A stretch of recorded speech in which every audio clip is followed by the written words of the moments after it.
Alhamdulillahilladzi dzil malaki dzil malakut wal jabbari dzil jabbarut alladzi khalaqal hayata wal maut ya'tifun al imani wat tsubut.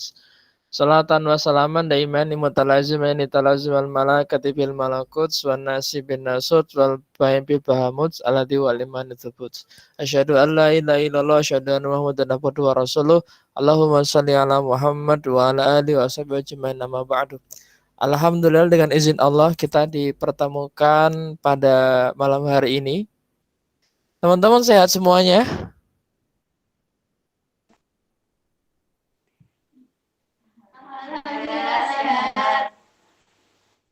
Alhamdulillah. Ini setelah kami sauman di rumah ya, kurang lebih 14 hari. Masalah kesehatan tuh sekarang menjadi perhatian yang sangat penting ya, karena ternyata uh, nikmat sehat itu bisa jadi nggak terulang gitu ya. Karena sebagaimana Rasul pernah menyampaikan iktanu khomsan qabla khomsin. Satu diantaranya adalah ingatlah 5 perkara sebelum 5 perkara. Di antaranya adalah sehat sebelum sakit. Jadi nikmat sehat itu penting banget teman-teman. Selagi antum sehat, selagi bisa beraktivitas, maka nikmatilah itu. Karena bisa jadi itu tidak terulang ya. Karena banyak orang yang hari ini mungkin penciumannya hilang, flu, batuk, pilek, pusing, badan lemas, susah BAB dan seterusnya. Itu berujung pada kematian gitu. Alhamdulillah ya. Maka teman-teman sekalian, yuk kita syukuri pada hari ini kita bisa menikmati sehat dan alhamdulillah dengan izin Allah kita bisa bersama-sama belajar pada kesempatan malam hari ini. Yang kedua, salawat serta salam marilah kita panjatkan kepada Nabi besar Muhammad sallallahu alaihi wasallam, Nabi akhir zaman yang membawa kita dari zaman yang gelap menuju kepada zaman yang terang dengan cahaya Islam, dan semoga di hari akhir nanti kita termasuk umatnya yang dipanggil oleh Allah untuk dimasukkan ke dalam surga. Mengapa? Karena kita mengantongi keimanan ya, walaupun cuma sebiji zarah, sehingga kemudian Nabi memberikan syafaat kepada kita dan kita dikumpulkan di hari akhir nanti bersama orang yang paling kita cintai, yaitu baginda Nabi Muhammad Sallallahu Alaihi Wasallam. Baik nih, ikhwan, ini akhwat semua ya sepertinya. Akhwati fillah, alhamdulillah senang sekali bisa diberi kesempatan berbagi di forum ini. Saya ucapkan dulu selamat dan barakallah buat teman-teman yang hari ini diberi kesempatan untuk masuk dan belajar bareng di rumah Quran Hafizatun Qanitats ya, karena sebuah kesempatan yang luar biasa, hafalan bareng dengan teman-teman yang luar biasa, terpilih dan bisa sama-sama saling menguatkan untuk menjadi para tentara Allah yang menjaga Quran. Masya Allah, luar biasa. Nah, pada kesempatan kali ini, mohon maaf sekali teman-teman, ini saya mohon izin karena tidak bisa menampilkan slide, karena ternyata sejak tadi itu slide-nya itu, maaf, PPT-nya itu Office-nya, Microsoft Office-nya itu ternyata minta diupdate. Dan dia tidak bisa melakukan editing, juga tidak bisa melakukan saving, bahkan tidak bisa melakukan slideshow ya. Jadi malah jadi nggak maksimal gitu ya. Makanya saya izin untuk tidak share screen, tapi nanti hal-hal penting nanti kita akan coba untuk sampaikan ya teman-teman ya. Ini teman-teman yang di asrama ini pakai LCD ya atau pakai laptop?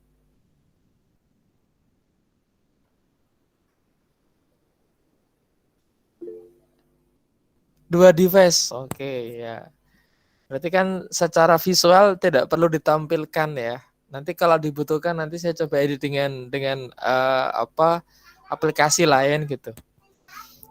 Di sebelah saya ini ada teman saya, rekan saya. Ini adalah seorang calon hafizoh, maaf. Kak Sana mau jadi hafizoh? Ya. Kenapa jadi hafizah?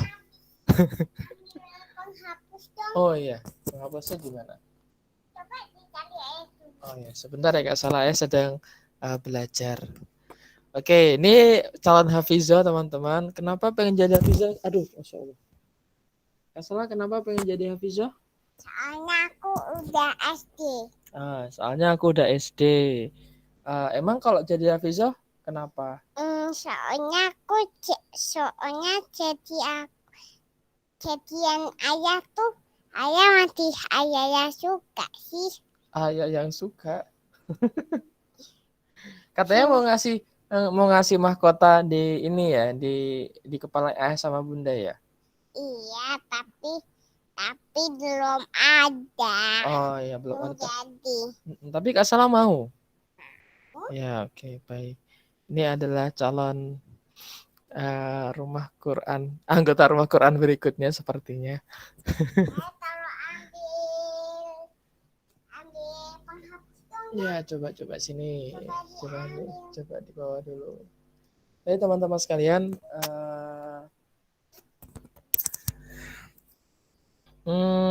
baik, kita mulai dari mana ya? Oke, kita mulai dari tema kita. Teman-teman, tema kita adalah mengenal diri, UMI. Sebenarnya tahun lalu secara offline juga saya sampaikan tema ini di teman-teman di AKI ya. Waktu itu temanya kalau nggak salah tentang man ana. Karena artinya man ana UMI itu sama sebenarnya ya, mengenal diri. Tapi kalau man ana itu ada unsur di mana kita itu bukanlah siapa-siapa gitu ya. Kalau bukan karena guru kita. Kita tuh bukan siapa-siapa kalau bukan karena orang tua kita. Kita bukan siapa-siapa kalau bukan karena orang-orang di sekitar kita yang membantu mendidik kita dan seterusnya. Jadi tema kita sebenarnya tentang man ana, judulnya adalah man ana. Saya tidak sempat merevisi publikasinya, tapi intinya belajar kita malam hari ini tentang man ana. Jadi kalau mau nulis judul teman-teman mau nulis di tulisan atau di catatan teman-teman, tulisannya man ana gitu ya. Oke, baik. Ini tentang man ana teman-teman, tentang mengenal siapa diri kita sebenarnya. Tapi sempat disinggung oleh pernyataannya Imam Al-Ghazali di buku ya Ihya Ulumuddin ya. Man arofa nafsahu faqad arofa rabbahu. Kok bisa, gimana ceritanya kita seorang muslim ketika kita mengenal diri kita, otomatis kita akan mengenal Tuhan kita. Itu gimana ceritanya? Jadi sesempat ini teman-teman ketika tahu bahwa teman-teman punya potensi, mungkin juga punya kekurangan, punya kelebihan, juga mungkin punya pengalaman menarik terkait prestasi teman-teman di masa lalu. Semakin mengenal diri teman-teman jadi paham, oh ternyata Allah itu pengen aku kayak gini toh. Oh ternyata Allah itu membuat hidupku yang berantakan semacam ini karena aku tuh sebenarnya sedang Allah kuatkan. Oh ternyata aku tuh diberi kemudahan oleh Allah tuh karena ternyata aku punya potensi yang sebenarnya ini bisa menjadi kekuatanku untuk di masa depan dan seterusnya. Jadi sebenarnya teman-teman, ketika kita semakin mengenal diri, kita akan semakin dekat dengan Tuhan kita. Kita akan jadi paham apa sih maksud Allah terhadap semua kejadian di hidup kita. Mengapa sih Allah melakukan ini dan itu sebenarnya lagi-lagi kembali kepada diri kita, yang mana kemampuan diri kita, kelebihan diri kita, kekurangannya itu sudah Allah takar ya, sudah Allah ukur gitu ya, sehingga dalam menjalani hidup ini itu kita sudah siap teman-teman. Maka disampaikan juga pepatah Arab mengatakan begini, halakamruun malam yarif qadrohu. Artinya adalah hancurlah diri seseorang ketika dia tidak mengenal siapa dirinya. Bayangkan ya, hancur lah. Halaka itu gini, halaka itu ibaratnya ini gelas ya teman-teman. Oke, ini gelas. Gelas ini terbuat dari kaca. Nah, halaka itu artinya ketika gelas ini itu jatuh dari atas, terus sampai di lantai perang gitu ya. Nah, perangnya itu jatuhnya itu pecah, berantakan, berkeping-keping, dan berkeping itu kecil-kecil gitu. Jadi luluh lantah dan ya hancur total gitu ya, kira-kira itu halaka teman-teman. Jadi hancurnya tuh sampai ibarat itu sampai menjadi uh, remah-remah rengginang yang kecil-kecil gitu ya. Bener-bener hancur banget. Ketika apa? ketika kita tidak tahu qadroh. Qadroh itu artinya kekuatan, kemampuan, kehebatan, potensi, kelebihan gitu ya. Itu bagian dari qadroh. Jadi teman-teman kalau hari ini kita nggak tahu kelebihan kita apa, istimewanya kita apa, ngapain kita hidup di dunia ini dan seterusnya. Kita sampai nggak tahu teman-teman. Kita nggak tahu misi kita, bahkan kita nggak tahu ke depan mau seperti apa gitu ya. Berarti teman-teman termasuk orang yang halaka tadi, yang hancur, berantakan, berkeping-keping teman-teman. So, itulah kenapa kita perlu mengenal siapa sebenarnya kita. Man ana. Nahnu dik man. Kita tuh siapa sebenarnya? Oke, sebelum kita lanjutkan teman-teman, saya akan membuat sebuah rules buat teman-teman. Ada 5 rules yang perlu kita sepakati teman-teman. 5 rules belajar kita. Yang pertama adalah be active. Teman-teman silakan teman-teman aktif ya. Saya nggak mau saya cuma di sini cuma ngobrol sendirian doang di sini. Di forum ini saya menemukan ada 6 sama saya ya, ada 6 akun yang masuk di sini dan teman-teman yang di asrama sepertinya juga sudah mendengarkan kajian ini begitu ya. Nah, bagi teman-teman yang dimanapun berada, dimanapun kondisinya, silakan aktif ya. Jangan cuma mendengarkan saja, tapi teman silakan coba hadirkan pertanyaan dalam diri teman-teman apa yang akan teman-teman dapatkan dari forum ini. Karena kalau teman-teman tidak be aktif, pasif, diam doang, juga cuma mendengarkan begitu ya. Saya takut teman-teman nggak dapat apa-apa dari forum ini. So, teman-teman silakan teman-teman be aktif. Hal-hal yang tidak teman-teman pahami silakan ditanyakan. Mas, Bang, jangan, kalau Ustadz sepertinya terlalu tinggi ya. Saya bukan Ustadz yang seperti teman-teman bayangkan. Jadi silakan teman-teman panggilnya Mas, Bang atau Kak gitu ya. Saya nggak paham nih, mohon dijelaskan lagi gitu misalnya. Atau teman-teman Anda menyampaikan sesuatu yang kurang tepat gitu. Mas, kayaknya ini kurang tepat deh. Harus itu begini, begini, dan begini, Mas. Nah, itu silakan disampaikan teman-teman. Karena saya nggak mau lagi-lagi belajar kita hanya saya cuma ngomong sendirian. No. Belajar kita adalah belajar karena proses kita terlibat aktif dalam belajar. Oke? Sebagaimana syarat belajar Imam Syafi'i ya. Imam Syafi'i menyatakan satu di antara 6 syarat belajarnya adalah berjuang atau ijtihad atau berusaha. Termasuk teman-teman berusaha untuk memahami materinya, berusaha untuk menguasai materinya. Jangan sekedar tahu ya, teman-teman banyak sekali kajian itu yang hanya pengetahuan doang. Maksud saya, oh aku ngerti nek kui. Aku udah tahu, aku udah nemu banyak di buku. Aku udah tahu itu kalau di YouTube juga banyak kayak gitu, Mas. Nah, yang terjadi adalah belajar kita hanya sekedar belajar yang ternyata FYI aja, for your information aja, cuma sekedar tahu doang, tapi tidak menjelma menjadi amal, teman-teman. Tidak menjelma menjadi perbuatan, tidak menjelma menjadi perilaku dan karakter. Nah, maka teman-teman, biar ini ilmu kita, belajar kita malam hari ini menjadi amal yang baik, amal yang soleh gitu ya, maka pastikan sekali buat teman-teman kita be aktif, jangan cuma diam. Oke ya, sepakat ya teman-teman ya. Oke, baik. Yang kedua teman-teman, totally fokus. Totally fokus itu artinya teman-teman silakan fokus. Hal-hal yang membuat teman-teman tuh nggak fokus, silakan dipisahkan dari diri teman-teman. Silakan teman-teman hindarkan dan jauhkan dari teman-teman. Contoh misal HP. Mengapa HP? Karena HP itu ada notifikasinya yang akhirnya membuat teman-teman tuh jadi melirik-lirik HP, melihat notifikasinya, apakah ada update terbaru tentang chat yang aku sampaikan ke orang dan seterusnya gitu. Akhirnya kita jadi gagal fokus, kita terdistraksi teman-teman. So teman-teman silakan untuk fokus. Atau misalnya mungkin ada kucing di dekat teman-teman, ada teman yang ganggu kita misalnya, atau ada adik kita lari ke sana kemari, please teman-teman silahkan fokus. Karena fokus itu hari ini menjadi anugerah yang luar biasa ya. Karena banyak hari ini orang yang multitasking teman-teman, yang akhirnya menjadi setengah-setengah dalam berbuat. Misalnya nih, belajar kita itu nyambi mikirin sesuatu yang ada di luar belajar kita. Misalnya mikirin jemuran, mikirin motor nanti gimana, mikirin besok makan apa, besok masak mau gimana, mikirin jadwal piket dan seterusnya. Teman-teman, no, silakan fokus. Oke, fokus belajar kita ini lagi-lagi sesuatu yang mahal ya, sesuatu anugerah dari Allah yang luar biasa. Orang kalau multitasking itu mungkin pekerjaannya selesai, tapi apakah maksimal? Enggak, teman-teman, enggak akan maksimal. Sebagaimana teman-teman kalau misal eh, pernah manah nggak ya? Pernah tahu orang manah ya? Orang manah itu kan fokus sama satu titik doang ya kan. Kalau kamu fokus pada 2 titik, 3 titik, ya mungkin mungkin kamu panahnya nggak akan kemana-mana karena kamu masih bingung mana yang ingin kamu fokuskan gitu kan. Maka hidup kita teman-teman, belajar kita pada kesempatan kali ini itu perlu fokus teman-teman. Jangan sampai teman-teman itu terganggu oleh sesuatu yang mungkin tidak teman-teman cari atau butuhkan gitu ya. Nah, maka silakan fokus. Fokus itu artinya menomorsatukan, teman-teman. Menomorsatukan, fokus belajar misalnya atau fokus menghafal itu menomorsatukan. Karena jika tidak fokus itu artinya menomorduakan. Oke?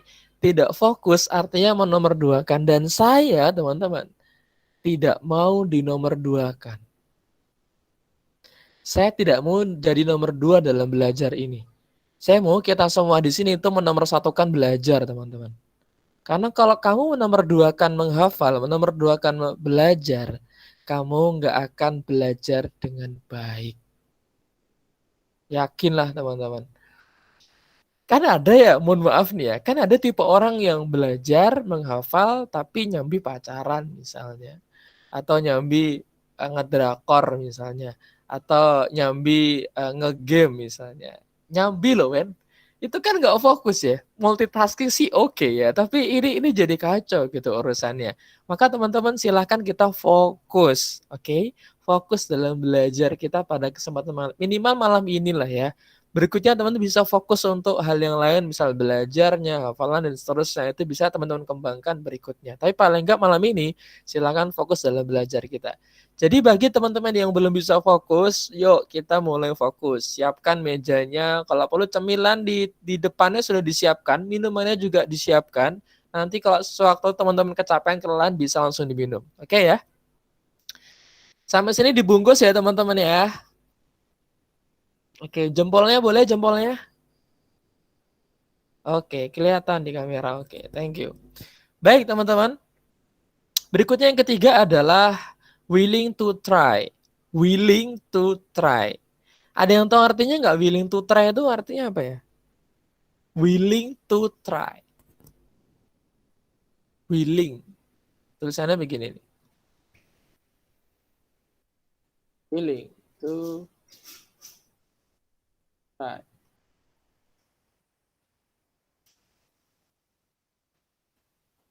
Ini. Ahlan wa sahlan Umi.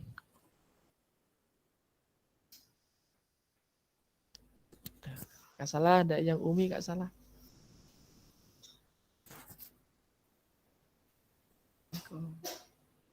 Assalamualaikum. Oke. Baik, ada yang tahu nggak teman-teman artinya willing to try itu apa?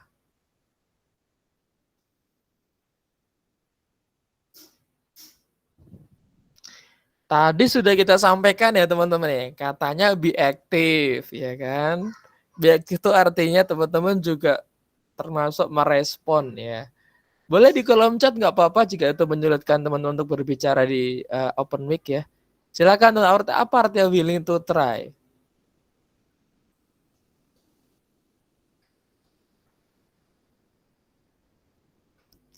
Halo? Apakah saya sendiri di sini? Ya, oke Mbak Irviani Endah menjawab ya di kolom chat. Good. Mau berusaha mencoba. That's right. Benar banget. Teman-teman, willing itu artinya adalah kemauan. Oke, willing itu udah jadi gerund ya. Jadi artinya will, mau, willing jadinya kemauan. To try, untuk mencoba. Teman-teman, yuk kita sama-sama nih. Orang kalau mencoba itu ya biasa ya. Orang belajar tuh memang harus mencoba. Tapi kadang kita tuh tidak mau berusaha, kita tidak mau untuk mencoba. Sesimpel aja. Kita tahu bahwa tadi be active ya, harus aktif. Tapi terkadang kita itu tidak tergerak untuk mau untuk berpendapat gitu, mau untuk mencoba sesuatu gitu, mau untuk menyampaikan gagasan kita. Padahal teman-teman, willing to try itu penting dalam belajar kita. Kalau hari ini misal teman-teman itu tidak menghadirkan kemauan dalam belajar, maka Anda tidak akan belajar apapun teman-teman.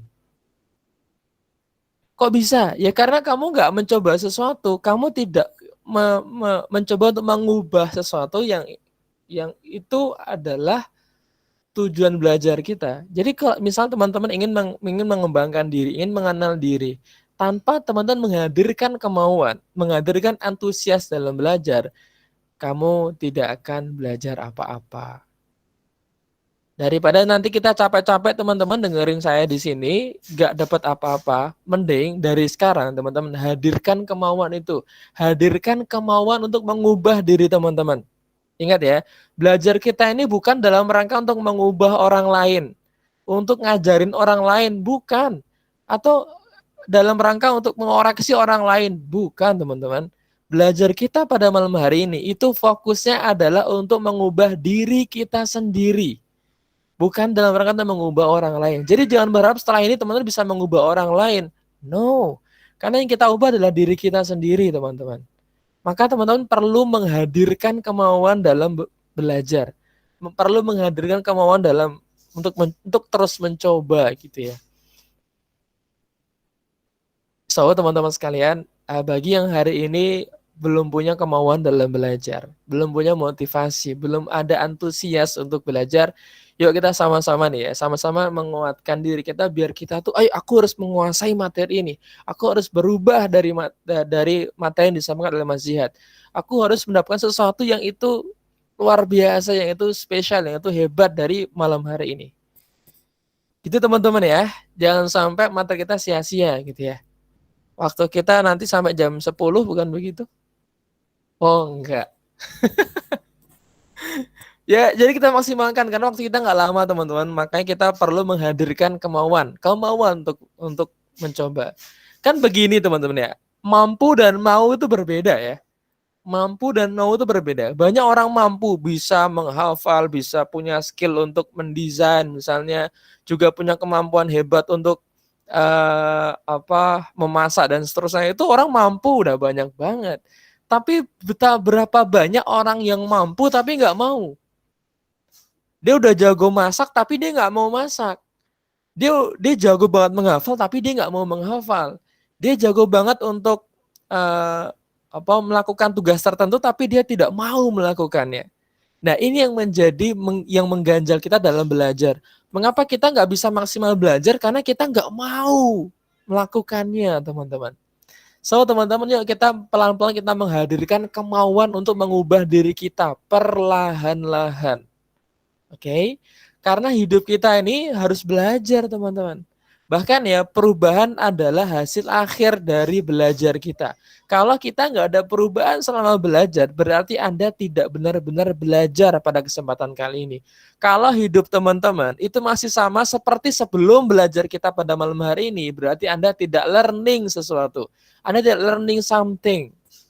So teman-teman, hadirkanlah kemauan untuk mencoba hal yang baru, hadirkanlah kemauan untuk terus berusaha, karena kita perlu memastikan bahwa diri kita ini adalah sesuatu yang memang Allah kuatkan karena hasil dari belajar kita, dari kesungguhan kita. Oke ya, yang ketiga bungkus teman-teman ya, yang ketiga adalah willing to try. Yang keempat, respect. Yang keempat adalah respect, teman-teman. Respect itu artinya kita sama-sama saling menghormati, saling menghormati, saling menghargai gitu ya. Karena kalau misal teman-teman, ya mohon maaf ya, ini bukan berarti aku minta dihargai atau minta dihormati, enggak, bukan itu. Tapi justru kita saling menghargai satu sama lain ya, sesama kalian, sesama teman-teman. Mengapa begitu? Karena teman-teman, kalau kita tidak saling menghormati dan menghargai dalam belajar kita, yang ada kita saling menjatuhkan teman-teman. Alah cah kae sok-sokan tekon. Dong we ora. Misalnya begitu ya. Alah, sok rajin banget sih nih, sosok nanya lagi orang ini. Kita akhirnya saling menjatuhkan, teman-teman. Kita nggak ada saling menghargai di situ. Alah, pendapatnya tuh nggak, gimana sih pendapatnya nggak jelas banget sih nih orang gitu misalnya. Itu artinya teman-teman tidak respect, teman-teman. Benar banget, itu jadi pressure buat yang nanya. Itu guntingnya ya. Sekecil bertanya, ayah ini gunting siapa? Oke, itu be aktif teman-teman, bertanya. Sekecil aja bertanya gitu ya. Sebelum dia menggunakan gunting orang lain, dia bertanya, ayah ini gunting siapa? Aku minjem ya. Itu anak 3 tahun loh ya. So teman-teman sekalian, ini ya be aktif. Yang pertama, yang kedua fokus, yang ketiga adalah willing to try, yang keempat adalah respect. Itu komponen belajar paling penting teman-teman. Kita nih kalau gak respect sama orang, yang terjadi adalah kita menjatuhkan orang tersebut. Alah, kowe sok ramu tuh, kowe sok alim kowe. Wah, kowe sok rajin ning ngarep kowe, yang beri kowe kaya ngono, sok-sok tekon gitu misalnya. Teman-teman, no, tiap orang di sini ingin tumbuh, ingin belajar, ingin lebih baik daripada sebelumnya. Sehingga kita tidak perlu menjatuhkan satu sama lain, teman-teman. Tiap orang di sini perlu tumbuh belajar dengan saling menghargai dan menghormati. Kenapa belajar kita itu sering kacau di sekolah, di kampus? Itu karena selama kita belajar, kita tidak punya kemauan, kita tidak punya keberanian untuk menyampaikan hal yang baru, teman-teman. Kita takut disalahkan, kita takut dicemooh, kita takut dicap yang aneh-aneh begitu ya. Padahal sebenarnya belajar kita itu lahir dari kesalahan, teman-teman. Jadi kita perlu menghargai, yang kita hargai adalah kemauan dia untuk mencoba, kemauan dia untuk berpendapat, kemauan dia untuk berani melakukan kesalahan. Itu yang kita perlu hargai, teman-teman. Itu yang perlu kita respect. Jadi kalau ada orang yang menghafal kok maju mundur misalnya, nggak hafal-hafal, jangan dibully, teman-teman. Kita hargai usaha dia untuk belajar, untuk menghafal. Itu keren loh, teman-teman. Karena kalau kita itu mengapresiasi usahanya untuk belajar, itu membuat dia terus berusaha. Tapi kalau kita menjatuhkan dia karena dia nggak hafal-hafal, dia nggak paham-paham, dia nggak ngerti-ngerti materinya, yang terjadi adalah kita menjatuhkan orang tersebut. Kita akan menghancurkan masa depan dia gara-gara apa? Gara-gara kita tidak menghargai proses dia dalam belajar, tidak menghargai usaha dia dalam belajar. So, teman-teman, yang keempat adalah respect, teman-teman. Siap ya, teman-teman ya? Jempolnya boleh dong? Oke, thank you. Baik, yang kelima, yang terakhir. Yang kelima adalah stay hungry. Tetaplah lapar, teman-teman. Ini pesannya Steve Jobs ya. Mantan CEO-nya Apple. Beliau mengatakan stay hungry, stay foolish. Satu di antara kunci kehebatan Steve Jobs, cerdasnya luar biasa, karena dia itu stay hungry. Dia terus merasa lapar, teman. Dia terus merasa kosong. Jadi teman-teman sekalian, kalau hari ini kamu masih merasa alah Mas Jihad materi ini koyo ngono. Alah simpel banget kita wocone Google yo akeh, Mas. Nang YouTube kuwi yo akeh, Mas. Ngopo dadak nggo materi koyo ngene misalnya. Teman-teman, kamu artinya itu sedang merasa penuh isi. Jadi kepalamu tuh masih banyak materi. Kamu merasa lebih bisa, lebih mampu, merasa lebih hebat daripada yang sedang berbicara di sini. Teman-teman, kalau kamu merasa mampu, merasa bisa, padahal kita belum belajar, hati-hati. Itu bisa menjadi faktor kegagalan kita dalam belajar justru. Kenapa? Karena kita merasa mampu, merasa bisa, merasa hebat. Padahal kita perlu merasa kosong. Stay hungry, teman-teman. Ingat teman-teman ya, kalau kita merasa bisa, merasa mampu, merasa hebat, jangan-jangan di situ ada peran setan yang menggoda kita, akhirnya kita itu menjadi sombong gitu ya. Menjadi merasa oh ini loh aku, materi kayak gini gampang. Iki derungokke karo meremnya ya hafal, misalnya begitu ya. Itu akhirnya muncul rasa sombong, teman-teman. Padahal kata Rasulullah, hanya dengan sombong yang cuma sebiji zarah itu aja, itu bisa mengganjal kita masuk surga, teman-teman. Nah, untuk bila min dzalik ya. Hanya karena sombong dalam belajar itu mengganjal kita masuk surga. Itu ngeri banget loh, teman-teman. Hanya karena kita merasa gelas kita terisi penuh gitu ya.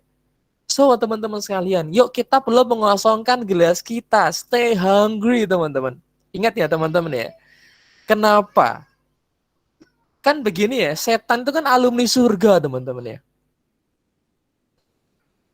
Alumni dia, men. Alumni surga loh. Dia pernah di surga. Kita aja ke surga aja belum pernah, kan? Ini setan nih alumni surga. Dia pernah ke surga sebelumnya.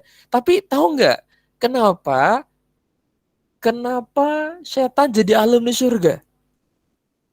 Bahkan alumninya nggak alumni ya, alumnus ya. Alumni nggak lulus karena dia didepak dari surga, ditendang oleh Allah dari surga. Kenapa? Karena sombong, teman-teman. Dia nggak mau sujud sama Adam. Hanya karena sombong saja, itu mengganjal kita masuk surga, teman-teman. Jadi kalau kita merasa mampu dalam belajar kita malam hari ini, hati-hati. Ada rasa sombong di situ yang mengganjal kita untuk belajar. Jadi kita kosongkan gelas kita siapkan wadah kita untuk belajar sehingga kita siap menerima apapun yang diberikan, apapun yang di-share di dalam forum belajar kita pada malam hari ini. Jangan sampai kita merasa belajar kita sia-sia. Jangan sampai kita merasa bahwa belajar kita akan gitu-gitu aja. No. Sejak malam ini, belajar kita harus spesial, harus mengubah diri kita. Jangan sampai ilmu yang kita dapatkan cuma sekedar ilmu, tidak menjadi amal. Karena ngeri, teman-teman. Al ilmu bila amalin kafajari bila tamarin. Jadi kalau ilmu tidak menjelma menjadi amal, dia seperti pohon tak berbuah, teman-teman. Jadi kalau belajar kita pada malam hari ini, mengenal diri ini, UMA ini, itu hanya sekedar pengetahuan aja, tanpa menjadi amal, tanpa menjadi perubahan perilaku yang signifikan buat teman-teman, maka teman-teman akan sia-sia. Akan seperti pohon yang sia-sia, cuma sekedar pohon yang jadi hiasan doang, tanpa memberikan manfaat bagi orang lain. Maka teman-teman, yuk kita pastikan 5 rules belajar kita pada malam hari ini itu perlu untuk kita kuatkan. Siap ya teman-teman ya? Oke, boleh jempolnya? Oke, siap. Boleh direview? Boleh disampaikan kira-kira apa 5 rules belajar kita pada malam hari ini? Yang pertama tadi apa? Be aktif. Oke, be aktif. Yang kedua? Totally fokus. Oke, totally fokus. Yang ketiga? Willing to try. Willing to try. Try. Yang keempat? Respect. Oke, respect. Yang kelima? Stay hungry. Oke, thank you. Baik teman-teman sekalian, 5 hal ini yang akan kita pegang untuk belajar kita ke depan. Nah, teman-teman, sekarang kalau sudah dipegang 5 hal ini, maka semoga bisa kita terapkan bersama-sama, tidak hanya untuk belajar teman-teman di asrama, di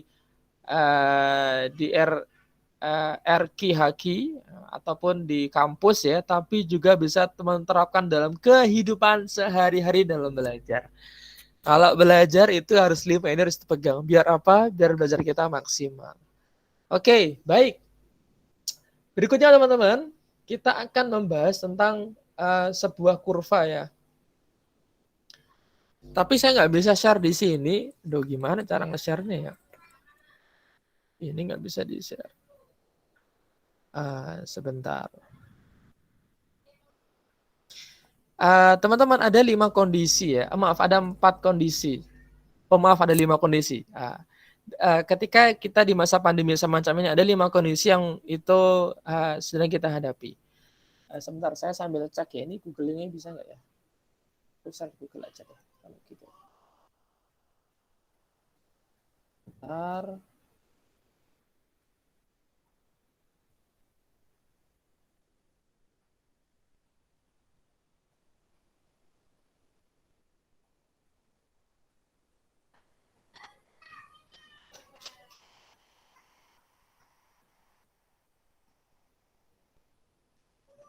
Oke, baik. Bisa lihat ini teman-teman.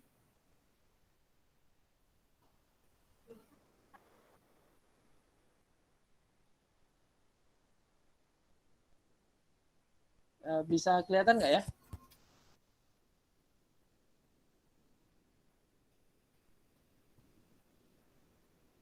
Apakah kelihatan? Belum, Mas. Belum ya. Tapi di sini sudah muncul sih.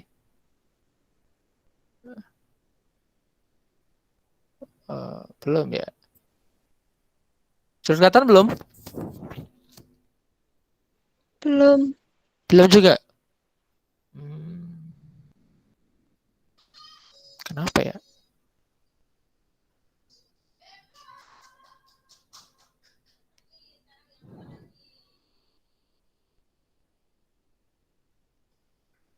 Oh, oke, oke, paham, paham. Sebentar. Ini nggak biasa pakai. Dah, teman-teman.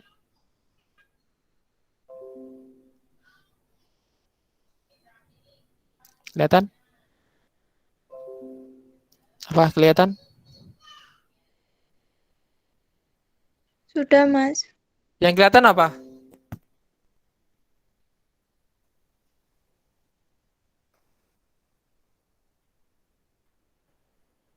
Yang kelihatan apa, teman-teman? Apa yang teman-teman lihat?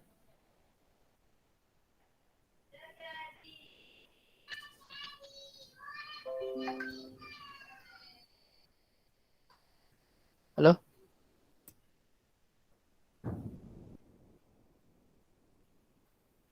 Waduh, bisa gitu ya. Yang kelihatan apa ya? Ini saya sedang share sesuatu how people respond to change. Apakah sudah kelihatan, teman-teman?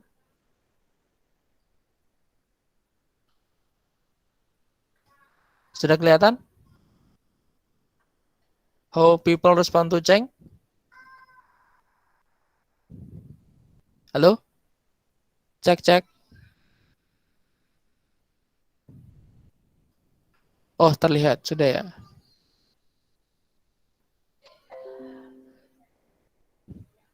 Tapi suara saya masuk nggak ya? Kok sepertinya...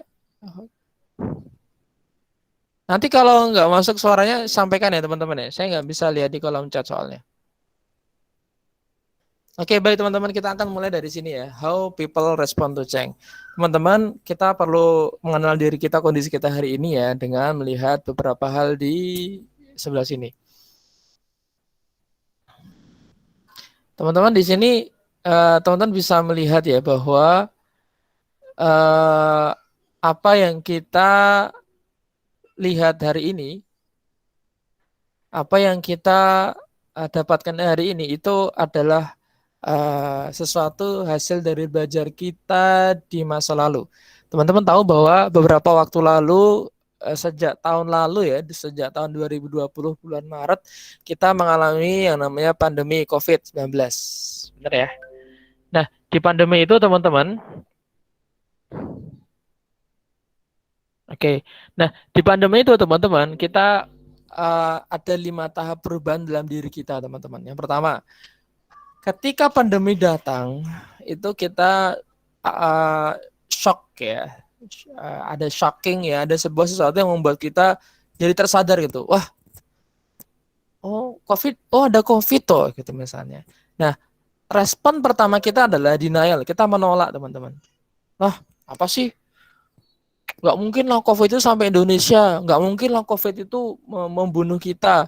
COVID itu paling kalau kena matahari udah hilang dia. Ngapain kita capek-capek harus melindungi diri gitu. Jadi kita denial gitu. Kita menolak teman-teman. Sesama kayak kita menolak bahwa nah ngapain sih kita pakai masker gitu kan.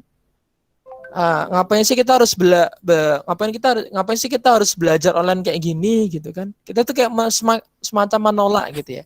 Karena kita merasa bahwa sepertinya enggak pun juga nggak apa-apa deh. Kita tatap muka pun juga nggak masalah deh gitu. Oke, nah teman-teman sekalian, kita denial yang pertama. Di tahap ini kita merasa sesuatu itu nggak apa ya, nggak sesuai dengan ekspektasi kita, yang kemudian kita menolak itu gitu. Itu yang pertama. Yang kedua adalah frustration. Jadi ketika COVID itu datang teman-teman, kita malah frustasi gitu ya. Frustasi itu artinya kita saling menyalahkan. Jadi kayak, gimana sih ini pemerintah nih nggak bener nih ngurusin COVID-nya nih. Gimana sih ini Kemenkesnya nih kacau nih. Gimana sih ini dosen nih ngasih tugas nggak mikir-mikir ya. Capek tahu. Ini gimana sih ini di asrama nih. Hafalannya banyak banget. Gimana sih ini cucian numpuk, makanannya Masya Allah. Harus pakai dan seterusnya ini. Saling menyalahkan akhirnya teman-teman. Kita harus saling menyalahkan gara-gara kita tidak siap dengan perubahan yang terjadi. Perubahan yang terjadi itu tidak sekedar berubah secara ini, tapi ya jadi krisis ya. Karena krisis itu adalah perubahan yang mendesak secara tiba-tiba tanpa ada persiapan dari kita. Jadi tiba-tiba aja, kamu masak, kamu hafalan, kamu kerjain tugas, kamu dan seterusnya. Itu kita frustasi gitu. Kita jadi saling menyalahkan teman-teman. Nah, kondisi itu akhirnya membuat kita semakin down. Nah, jika itu tidak segera diselesaikan, teman-teman, jika kita tidak segera berdamai dengan itu, maka yang terjadi adalah kita masuk di tahap berikutnya yang ketiga, yaitu adalah depresi. Denial, frustration, habis itu tahap depresi, ini paling bawah tuh ya. Nah, di tahap depresi ini, teman-teman, kita tahap yang paling rendah ini ya, itu kita merasakan sesuatu yang itu nggak nyaman ya, sebuah lembah kegagalan, lembah ketidakpastian ya, yang membuat kita depresi. Depresi itu gimana Mas? Depresi itu artinya kita kehilangan harapan teman-teman. Kita jadi nggak punya semangat untuk beraktivitas. Kita jadi nggak punya arah yang jelas untuk ngapain sih aku ngafalin Quran, ngapain sih aku di asrama ini, ngapain sih aku di AKI gitu misalnya, ngapain sih aku harus kuliah di Jogja dan seterusnya dan seterusnya. Itu kita malah depresi, kita jadi kehilangan harapan teman-teman. Gara-gara apa? Ya gara-gara terjadi krisis yang sangat mendesak tadi. Tiba-tiba, suddenly ya, ujuk-ujuk pandemi gitu, yang ternyata kita nggak siap di situ. Akhirnya kita depresi. Nah, untuk sembuh dari depresi, kita perlu naik ke tahap berikutnya yang disebut dengan eksperimen, atau kita mencoba hal yang baru. Misal, teman-teman selama menghafal Quran di asrama itu gak hafal-hafal misalnya. Yang membuat teman-teman jadi kehilangan harapan, kayaknya aku gak cocok nih jadi hafizah, kayaknya aku memang gak pantas nih jadi santriwati yang baik, kayaknya aku memang buruk sih kayaknya gitu misalnya ya. Depresi gitu kan. Nah, ketika teman-teman merasakan itu, perlu naik ke tahap berikutnya, yaitu melakukan banyak eksperimen atau perlu mencoba banyak hal untuk menemukan cara baru dalam belajar, untuk menemukan cara baru dalam beraktivitas. Jadi kita nggak terjebak dengan depresi tadi. Kita nggak lagi saling menyalahkan teman-teman, tapi kita sudah mencoba untuk pelan-pelan mencari resolusi dengan banyak mencoba, banyak eksperimen. Itu yang keempat. Dan yang kelima adalah acceptance, teman-teman. Acceptance itu artinya sudah menerima ya. Sudah menerima, sudah siap untuk tahap berikutnya, sudah mampu untuk bersaing dan berjuang untuk kedepannya gitu ya. Itu acceptance. Dan di tahap acceptance ini kita tidak terbelenggu dengan masa lalu, karena kita sudah punya cara baru dalam belajar.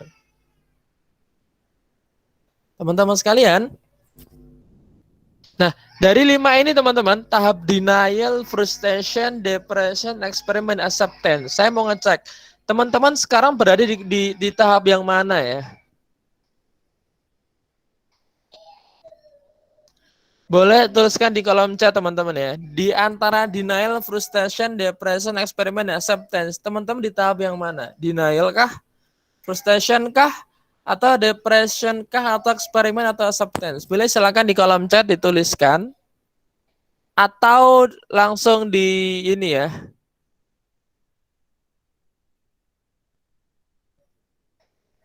Atau disampaikan secara lisan juga boleh. Oke. Isnia, tahap depression. Oke, nggak apa-apa ya. Ini kita tidak perlu saling menyalahkan, kita respect aja, kita hormati karena dia mau menjawab, itu tanda bahwa dia aktif gitu ya. Kalau nggak jawab, jadi saya ragu gitu. Ini teman-teman dengar apa enggak, atau bingung, atau gimana? Oke, baik. Yang lain ada? Boleh silakan. Oke, ini yang ya Mbak Retno karena Mbak Retno pegang laptop ya soalnya. Yang lain boleh nih. Mbak Isti, Wafia Aziza, Irviana Endah, Mbak Vira Sobiro, silakan mungkin juga bisa. Mbak Vira frustration tadi ya. Oke. Baik, yang lain ada lagi teman-teman? Jadi macam-macam ya, ternyata kondisi ada yang depresi, ada yang hampir kehilangan harapan, hampir kayak udahlah, aku memang nggak pantas nih, aku memang nggak pantas jadi Hafizah. Udahlah, aku kayak memang bukan anak yang baik, aku tuh emang nggak bisa diandalkan. Udahlah, dan seterusnya. Kalau eksperimen nanti atau masih mencoba, masih melakukan banyak hal, masih mencoba untuk ya cari cara baru lah ya dalam beraktivitas atau belajar gitu ya. Itu eksperimen. Kalau yang frustration ya berarti ya masih di tahap suka menyalahkan orang lain gitu ya. Wah, ini pasti salah orang tua aku. Wah, ini pasti salahnya guru-guru. Ini salahnya musyrifah nih, jangan-jangan nih. Wah, ini jangan-jangan salahnya menteri nih. Ini pasti salahnya dia. Si dia pasti yang salah ini pasti gara-gara dia nggak beres. Itu saling menyalahkan, teman-teman. Oke. Masih bingung antara depresi sama frustasi. Yo, beda dong. Frustasi itu ya frustasi itu saling menyalahkan sebenarnya. Jadi kayak mencari kambing hitam dalam permasalahan yang dihadapi gitu ya. Jadi kayak ya itu dia, itu bukan salahku, itu dia yang melakukannya. Padahal sebenarnya ada peran kamu di situ untuk membenarkan sebenarnya ya. Jadi suka menyalahkan atau saling menyalahkan, itu frustration. Misalnya nih contohnya nih teman-teman. Misal contoh, teman-teman di masa pandemi ini teman-teman tiba-tiba positif gitu ya. Nah positif itu karena teman di kamarnya positif tapi nggak ngaku gitu misalnya nih. Dia nggak ngaku kalau positif tapi ternyata kamu yang teman sekamar atau teman asramanya gitu ya itu tiba-tiba positif gara-gara dia. Terus kamu menyalahkan dia, ini gara-gara kamu sih nggak ngaku, wah parah kamu, aku jadi sakit nih sekarang, misalnya gitu ya. Oh ini kok parah banget kamu, wah saling menyalahkan, akhirnya gontok-gontokan, akhirnya mungkin sampai saling membenci gitu ya. Itu frustration. Nah kalau depresi itu udah nggak punya harapan lagi. Udahlah, memang Allah tuh memang pengen aku tuh kena COVID kayaknya. Emang aku tuh udah nggak, aku tuh kayaknya udah nggak layak hidup deh. Emang sengaja aku tuh diberi ujian tuh biar kayaknya emang aku tuh biar mati aja kali ya. Biar aku tuh nggak ada di bumi, biar aku tuh nggak ada punya tugas beban yang berat. Mungkin begitu kali ya. Udahlah, aku nggak usah ngafal aja lah. Kondisiku kayak gini, udahlah. Udahlah, aku nggak usah nggak usah tinggal di sini lagi lah, aku udah nggak punya harapan untuk jadi lebih baik di sini dan seterusnya. Itu depresi, kamu lost hope, kehilangan harapan. Nah beda dong, ya kan? Nah teman-teman di tahap yang mana ini biar nggak bingung, silakan tuliskan ya. Di tahap yang mana? Eksperimen kah, depresi kah, frustration kah, atau sudah acceptance ya? Udah oke, corona nggak corona, aku akan tetap berjuang, aku tetap berusaha semaksimalku untuk menyelesaikan tugas-tugasku. Nah, gitu misalnya. Jadi kamu udah struggling banget untuk urusan tugas-tugasmu, harianmu, hafalanmu dan seterusnya. Itu acceptance. Oke, teman-teman ini bagian dari mengenal diri ya. Kalau teman-teman nggak tahu posisi dirinya di mana, berarti antum belum mengenal diri artinya. Karena posisi kita sebagai seorang manusia ya itu di antara 5 posisi ini kamu di tahap yang mana? Atau kamu acceptance sudah normal dengan kondisi yang semacam ini? Oke, saya masih kasih kesempatan untuk menuliskan teman-teman kira-kira di tahap yang mana kalian. Itu Mbak Irmawati temannya banyak loh. Ada 1, 2, 3, 4, 5, 6. Tapi yang jawab baru 3. Ayo silakan teman-teman di tahap yang mana nih? 1, 2, 3, 4, atau 5?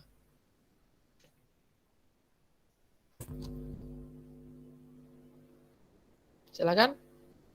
Depresi mas. Waduh. Buat ini.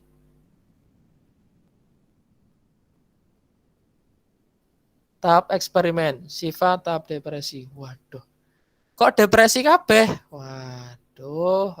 Kenapa nih? Ada apa nih teman-teman nih? Ini mayoritas depresi nih. Pada nggak jelas. Waduh. Iya. Baik. Nah, kalau teman-teman sudah paham kondisi diri sedang di tahap depresi, yang teman-teman tuh udah nggak punya harapan, udah nggak tahu mau ngapain lagi, udah gabut, kemudian harus bagaimana menjalani kehidupan ini, itu Anda depresi itu artinya. Nah, di saat itu teman-teman, maka perlulah bergerak dari tahap depresi itu masuk ke eksperimen ya. Kita perlu mencoba banyak hal, termasuk teman-teman belajar kita malam hari ini adalah dalam rangka untuk eksperimen. Kita mencoba untuk menggali diri kita, mencari diri kita dengan cara yang baru, dengan cara berbeda. Baik teman-teman, saya mau ngecek dulu nih Mbak Retno, kita sampai jam berapa ya?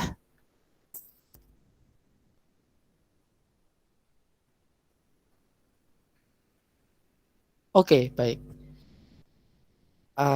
Setengah jam lagi besok kita tanya jawab ya. Baik teman-teman sekalian, mari kita perdalam lagi untuk membahas tentang diri kita. Nah teman-teman sekalian, teman-teman ada satu hal penting dalam mengenal diri itu yang itu membuat kita paham mengapa kita harus mengenal diri. Oke, nah coba perhatikan teman-teman, saya tidak bisa menunjukkan tapi kita lihat ya. Ini saya pakai kata kunci remaja. Anda remaja teman-teman?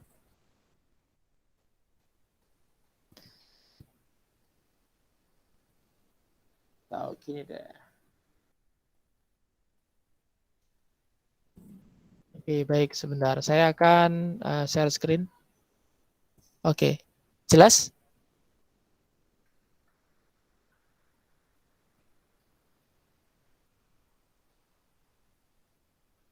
Oke, teman-teman kelihatan ya?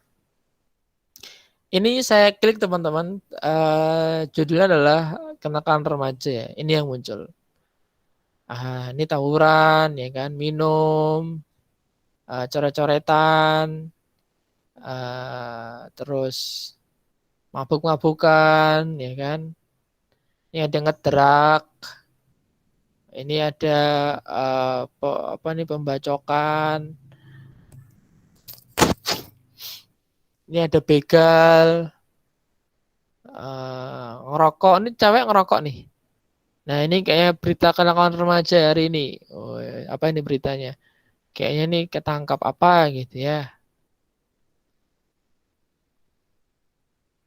Ngerusak nisan. Ngerokok. Oke. Baik. Banyak banget ini ya teman-teman ya.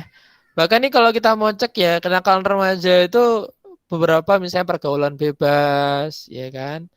Kayaknya sih berjilbab, tapi kok pacaran gitu. Kayaknya sih hafal Quran, tapi kok sering caper. Nah, itu beberapa hal menjadi ciri bahwa sepertinya remaja belum tuntas gitu ya. Oke, banyak teman-teman ya. Bahkan beberapa kali kesempatan ngisi di sebuah forum ya, itu ada yang sharing bahwa di masa pandemi ini itu terjadi kenaikan signifikan dalam pengaksesan situs porno teman-teman selama pandemi ini, karena orang belajar pakai gadget akhirnya melipir untuk mengakses itu gitu ya, jadi kotanya habis untuk gitu-gituan gitu ya. Ini jadi cermin juga gitu, oh ternyata remaja kita kayak gitu sekarang ya. Nah pertanyaannya teman-teman, apa yang sedang terjadi dengan remaja kita? Boleh kita diskusi ya teman-teman ya. Apa yang sebenarnya terjadi dengan mereka teman-teman? Kenapa mereka itu bisa separah dan serusak itu? Jangankan kita ya, jangankan mereka ya, kita pun juga mungkin juga ikut rusak gitu. Kita aja yang ikut depresi ya kan. Beberapa nih banyak yang depresi nih kayaknya nih. Nah itu kenapa kira-kira kayak gitu teman-teman? Kenapa kita bisa separah itu? Kalau perlu kita sambil refleksi ke teman-teman kita ya, kenapa teman kita itu bisa hancur itu gitu. Ada teman kita yang hamil di luar nikah gitu kan. Dan itu nggak cuma satu dua dan itu banyak gitu. Bahkan menjadi populer, terkenal di sekolah, alumni juga pada tahu semua gitu. Kenapa begitu? Apa yang sebenarnya terjadi dengan orang-orang di sekitar kita? Remaja ini sedang apa yang sedang mereka sibukkan sekarang? Nah, teman-teman sekarang kalau kita mau lihat fenomena itu tadi, yang terjadi di remaja adalah mereka saya sebut dengan kehilangan orientasi hidup. Mereka kehilangan orientasi hidup. Teman-teman, kenapa mereka bisa serusak dan sekacau itu? Karena dia nggak tahu hidup dia mau ngapain. Dia nggak tahu apa yang akan dilakukan ke depannya. Sehingga dia foya-foya sekarang, senang-senang, happy-happy, suka-suka. Kan ada yang bilang gini ya, mau muda foya-foya, tua kaya raya, mati masuk surga. Enak banget itu. Aku juga mau kayak gitu tuh. Muda foya-foya, tua kaya raya, mati masuk surga. Itu prinsip dari mana? Padahal sebenarnya teman-teman ya, ketika orang itu kehilangan orientasi hidup, ya dia akan rusak hidupnya. Dia akan nggak tahu apa yang akan dia perjuangkan, teman-teman. Rusaknya pemuda hari ini itu karena dia nggak tahu dia tuh mau ngapain hidup ini. Padahal kalau kita cek teman-teman ya, teman-teman ibaratnya begini ya, kalau orang tuh punya orientasi yang jelas, itu dia akan tahu apa yang dia lakukan gitu. Kayak misalnya gini, orang naik bis ya, orang naik bis itu tentu kan ada tujuannya, ya kan? Misalnya nih, kamu naik bis, ditanya sama kernetnya, Mas mau kemana Mas? Oh, saya mau kemana Mas ya? Dia terserah deh Mas, saya mau kemana aja, yang penting saya naik bis gitu. Loh, nggak bisa Mas, Mas kalau mau naik bis harus punya tujuan, tujuannya mau kemana? Nah itu Mas, saya nggak punya tujuan, yang penting saya naik bis aja. Nah itu nggak bisa teman-teman. Nggak bisa kamu naik sesuatu, memperjuangkan sesuatu, tapi kamu nggak tahu tujuannya apa. Kamu di asrama, di RQ Haki, naik bis bersama gitu ya. Tapi kamu nggak tahu tujuan bisnya mau kemana. Bahkan kamu nggak tahu tujuan person tiap orang tuh mau kemana. Itu bahaya. Kalau kamu nggak tahu tujuan hidupmu untuk apa, itu akan berpengaruh dalam aktivitasmu. Kamu jadi gabut, serba ngikut arus ya. Karena kamu jadi nggak tahu apa yang kamu perjuangkan saat ini. Sehingga kamu perlu tahu apa yang akan kamu lakukan, teman-teman. Maka kita perlu orientasi hidup. Apa yang akan kita lakukan ke depan? Kita harus gimana sih hidup kita, gitu ya. Oke, saya akan berikan panduan teman-teman. Ada dua hal yang harus kamu lakukan dan ini akan silakan dituliskan di kertas kalian. Nanti silakan dibacakan ya. Saya ingin tahu. Nah, teman-teman sekalian, yang akan menunjukkan bahwa kita adalah sesuatu yang spesial, yang hebat, yang itu diri kita yang sebenarnya itu ketika kita punya tujuan, kita punya misi, kita punya visi yang kuat, teman-teman. Nah, ketika memang tadi lagi naik bis dan kita nggak punya tujuan mau kemana ya, kita nggak akan kemana-mana. Bahkan kita nggak akan jadi siapa-siapa, teman-teman. Hafizot enggak, mahasiswa biasa aja, di asrama enggak aktif, gitu-gitu doang. Jadi orang yang B aja. Nggak ada yang gak ada yang spesial dari diri kita. Ya akhirnya kita merasa minder, nggak pede, kemudian jadi nggak mau berusaha karena nggak tahu mau ngapain.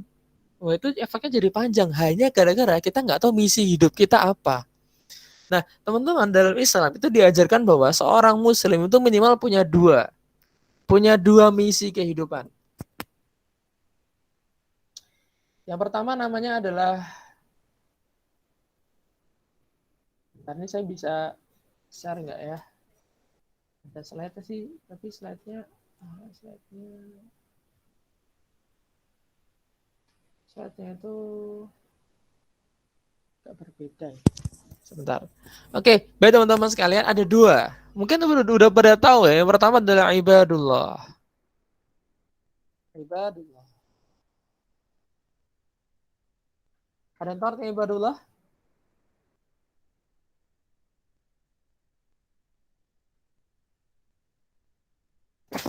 Pertama adalah ibadullah atau kita sebagai hamba Allah. Jelas ya, ini urusannya sama ibadah. Jadi misi kita adalah ibadah doang, teman-teman. Apapun yang kita lakukan, jika kita tidak berhubungan dengan ibadah, berarti kita belum paham misinya. Karena misi kita cuma ibadah sama Allah. Jadi kalau hari ini, teman-teman, hari ini kalau kita jadi muslim yang gitu-gitu doang, wah, berarti memang misinya belum selesai, teman-teman. Tugas kehidupannya belum tuntas.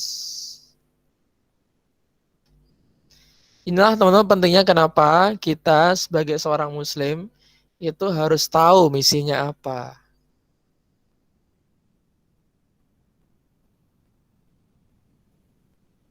Nah ini posisinya maaf ya Mbak Irviani, ini saya posisinya sedang di laptop sebelah. Jadi laptop saya itu sedang bermasalah. Jadi saya pindah ke laptopnya Mbak Aya. Makanya saya susah untuk menyampaikan ini. Ini saya pakai dua device nih, repot nih.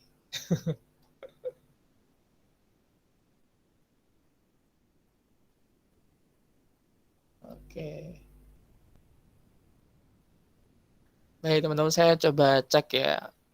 Ini saya sudah coba kirimkan di sini. Kelihatan nggak ya teman-teman? Oke. Ini ya teman-teman, ada dua misi kita. Kelihatan teman-teman? Kelihatan nggak?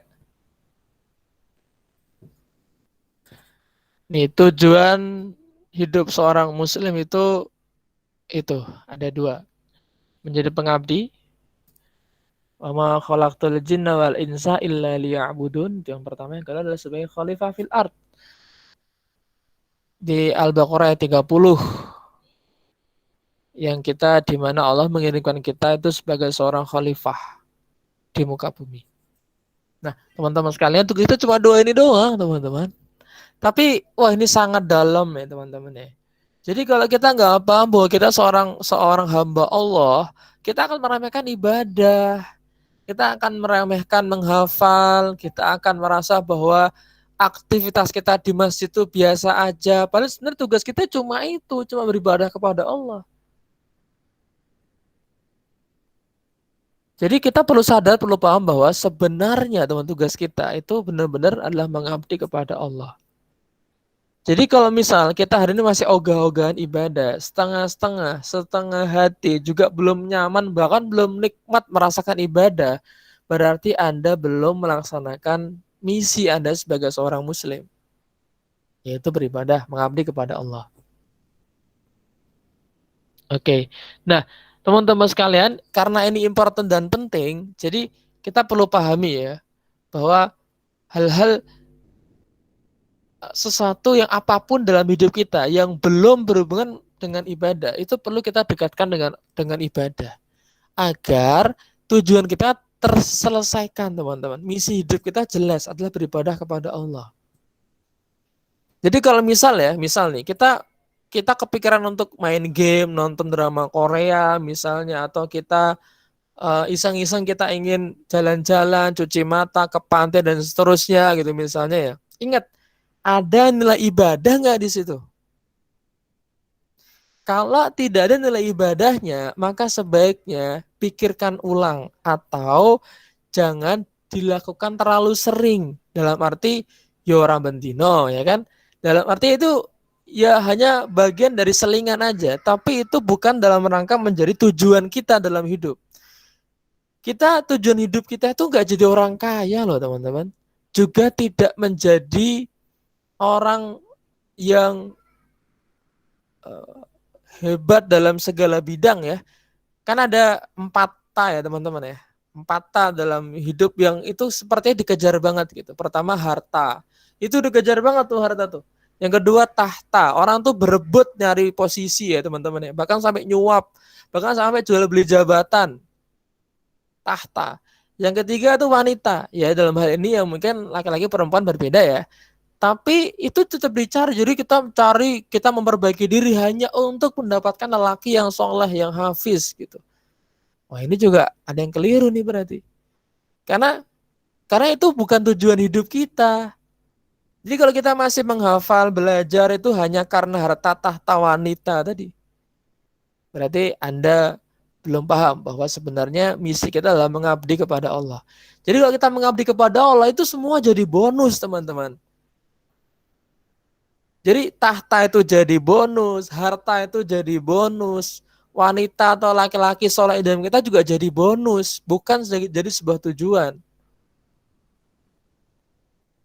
Jadi teman-teman sekalian, lagi-lagi dalam hal ini mengabdi itu menjadi nomor 1 atau ibadah itu jadi nomor 1 tujuan seorang muslim. Kalau hari ini kita gagal melakukannya, Anda berarti tidak benar-benar tidak benar paham tentang tujuan seorang muslim. Yang keempat kan tadi harta, tahta, wanita. Dan keempat adalah kuota, teman-teman. Ini orang ini capek-capek bekerja, nyari duit itu hanya untuk mencari kuota, teman-teman. Orang nyambi belajar, nyambi bekerja, ya kan, part time di beberapa perusahaan gitu. Itu hanya untuk bisa beli kuota, bisa internetan, bisa instagraman, bisa stalking orang, dan bisa update. Udah itu, kuota itu menjadi pilihan sekarang. Karena apa ini? Iya, makasih. Bagus sekali. Ya. Oke. Nah, teman-teman sekalian, ini kalau misal teman-teman nggak paham tujuan ibadah ini, itu akhirnya berefek hal panjang. Kita bahkan menjauhkan hidup kita dari ibadah, teman-teman. Jauh dari ibadah. Jadi kesibukannya adalah sesuatu yang jauh dari ibadah. Kan ngeri ya. Makanya banyak orang minum, maaf nih, yang tadi kita jadikan kasus ya, minum, merokok, mabuk, itu kan urusannya tuh misi hidup mereka kan bukan untuk ibadah. Ya tadi, muda foya-foya, tua kaya raya, mati masuk surga. Oke, itu yang pertama. Yang kedua adalah khalifah fil ard, teman-teman. Tugas kita sebagai seorang muslim yang kedua adalah kita menjadi khalifah di bumi. Kita membantu Allah untuk memakmurkan bumi ini, untuk menjaga bumi ini. Jadi di saat mengabdi itu urusannya tuh lillahi ta'ala kepada Allah, vertikal. Khalifah itu urusannya horizontal, urusan sama makhluk Allah di bumi ya. Ya sama manusia, sama hewan, sama alam, itu bagian dari kekhalifahan. Jadi kalau kamu seorang muslim, tapi kamu nggak bisa merawat dirimu, kamu nggak bisa menjaga nama baikmu, kamu nggak bisa membantu orang lain, kamu tidak tergerak untuk melakukan kontribusi kepada orang di sekitarmu, berarti antum tidak paham tugas kekhalifahan. Atau kamu nggak punya misi untuk menjadi seorang khalifah. Padahal misi seorang muslim adalah menjadi khalifah di bumi. Nah ini penting teman-teman. Nah, dari sini teman-teman sekalian, ini saya akan jelaskan singkat tentang bagaimana kamu sebagai seorang muslim itu harusnya kamu paham tujuanmu. Sekarang saya mau nanya teman-teman. Saya mau nanya ini. Siapa di antara kalian yang sudah punya tujuan hidup? Siapa di antara kalian yang sudah punya tujuan hidup? Aku akan melakukan ini ke depan. Aku akan menjadi ini ke depan. Siapa di antara kalian yang sudah punya tujuan hidup? Boleh angkat tangan atau boleh dituliskan di kolom chat. Saya sudah punya tujuan hidup. Saya belum. Saya masih ragu. Saya masih butuh bimbingan. Atau saya nggak punya karena saya emang nggak jelas. Widih, Masya Allah. Membahagiakan kedua orang tua. Oke, kita cek teman-teman. Itu bagian dari apa? Bagian dari tugas sebagai hamba Allah atau sebagai khalifah di bumi? Mbak Isnia, membahagiakan kedua orang tua itu bagian dari tugas sebagai khalifah atau tugas sebagai hamba Allah? Vira belum tahu. Irma membuka restoran buka soto Lamongan. Nah itu tuh Mbak Irma, membuka restoran soto Lamongan itu bagian dari khalifah, khalifah fil ard, atau tugas sebagai seorang ibadullah, hamba Allah, pengabdi.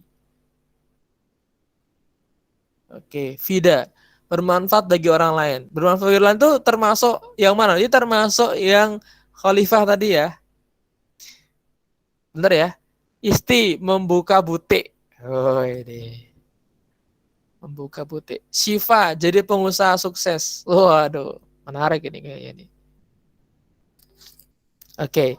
Baik, teman-teman. Sekarang saya pandu untuk membuat tujuan. Oke, maaf ini tidak bisa saya tambahkan slide-nya. Tapi kira-kira ini bisa membantu kalian ya. Teman-teman sekalian, untuk membuat tujuan hidup, teman-teman perlu memperhatikan dua hal. Pertama tadi, tugas kita sebagai seorang hamba Allah. Yang kedua, tugas sebagai khalifah di bumi. Oke, Lutfi jadi PNS dan kerja di rumah sakit. Ini menarik nih. Pastikan teman-teman setiap tujuan yang kamu tuliskan itu di situ ada peran-peran ibadah dan peran-peran khalifah ya. Biar teman-teman sebagai seorang muslim itu clear urusan tujuannya. Karena kalau misal tujuan ini nggak jelas teman-teman, kamu akan ngasal hidupnya. Maka kita akan perjelas di sini. Nah teman-teman, dalam di buku filsafat ilmunya Ayyan Husaini, Ustaz Ayyan Husaini, beliau menyampaikan bahwa ilmu itu dibagi menjadi dua. Yang pertama adalah ilmu fardhu ain, yang kedua ilmu fardhu kifayah. Nah, ilmu fardhu ain itu adalah ilmu yang wajib banget kamu pelajari. Wajib banget kamu pelajari. Kalau kamu nggak pelajari itu dosa besar itu teman-teman. Kayak misalnya contoh fardhu ain adalah belajar manasik haji. Antum mau naik haji, antum mau umroh, hukumnya wajib ain, fardu ain untuk belajar tata cara haji atau umroh yang benar. Dengan manasik haji atau manasik umroh, itu wajib banget. Kalau enggak, itu kamu bisa salah beribadah dan itu dosanya parah banget itu. Nah, itu adalah fardu ain. Nah, yang kedua adalah fardu kifayah.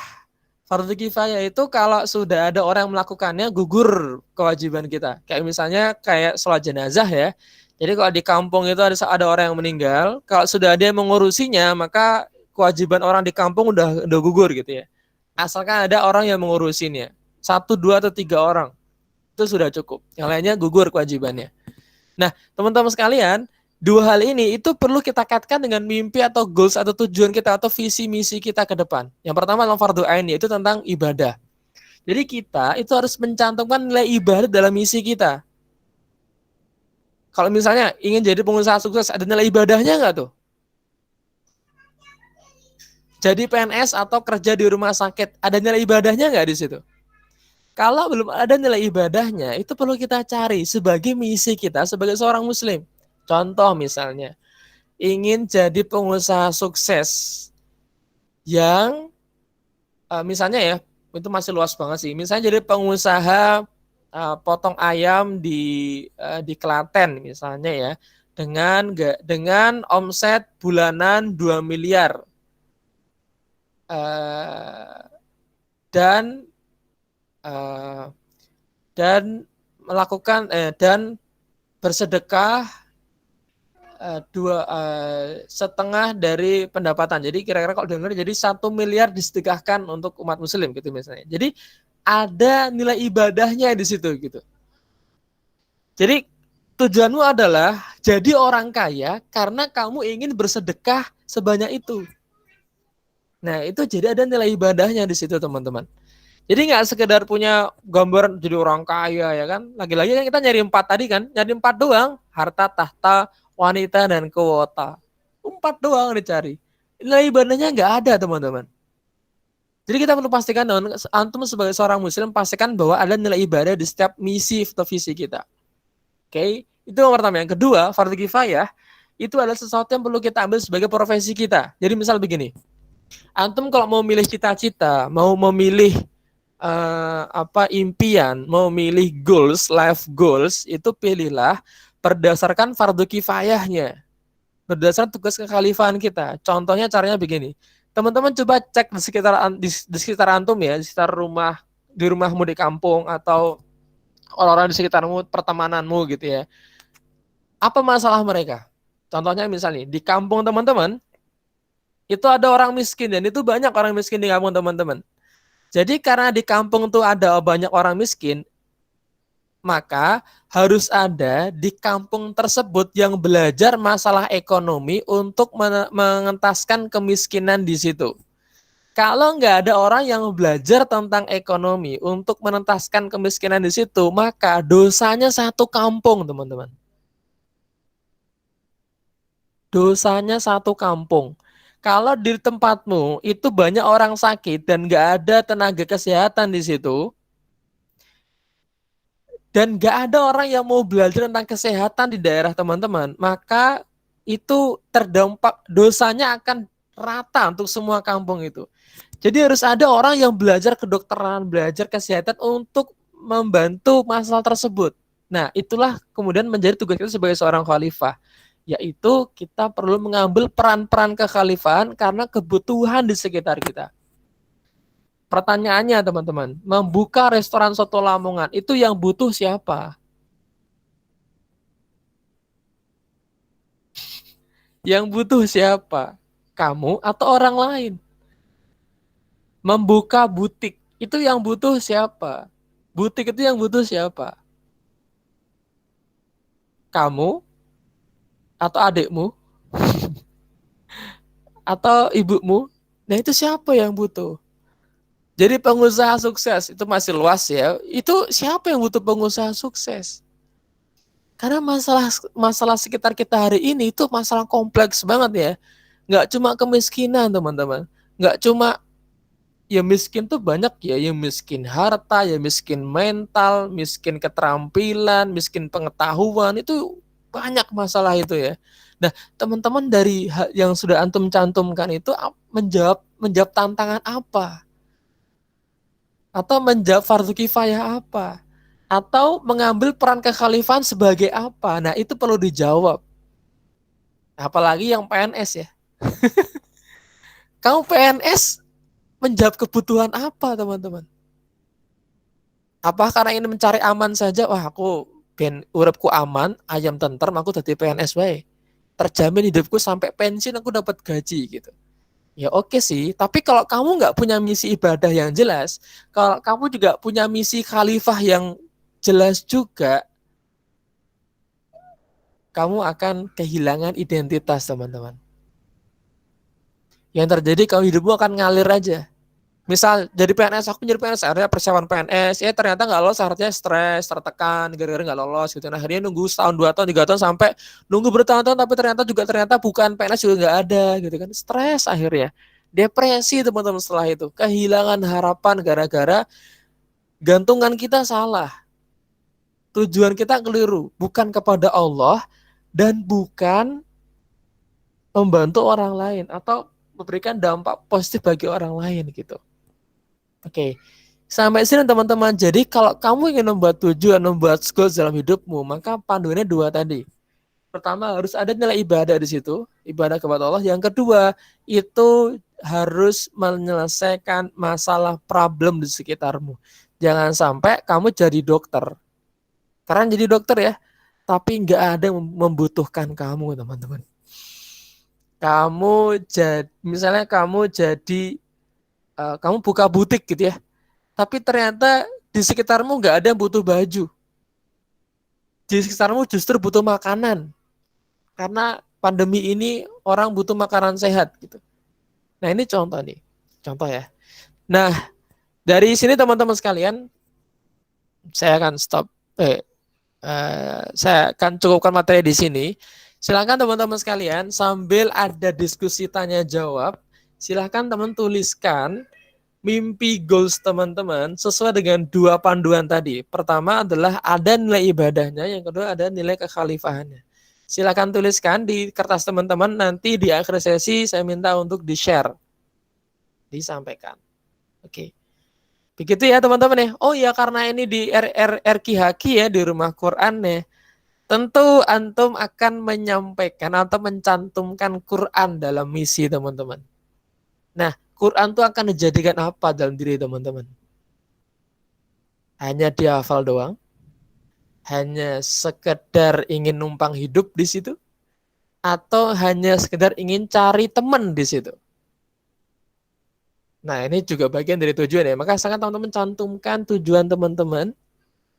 Tujuan ini bisa berjangka ya. Misal tujuannya adalah 10 tahun yang akan datang. Nanti kalau sekarang umurnya 19 atau 20 atau 21 tahun, ya kira-kira umur 30 atau 31 atau bahkan 29 tahun nanti teman-teman goals-nya apa? Tujuannya apa? Ibadahnya gimana? Tugas kekhalifahannya gimana? Oke. Sudah jam 9 teman-teman. Saya cukupkan di sini materinya. Sebenarnya ini masih panjang ya teman-teman ya. Dulu di AKIS secara offline kita sampai ada 5 sesi. Prosesinya 2 jam teman-teman. Offline ya. Karena ada aktivitasnya, ngisi worksheet, ada games ya. Jadi lama gitu. Tapi karena ini pandemi dan online dan terbatas sekali urusan teknis ya. Ini juga saya nggak bisa share screen karena ternyata laptopnya error.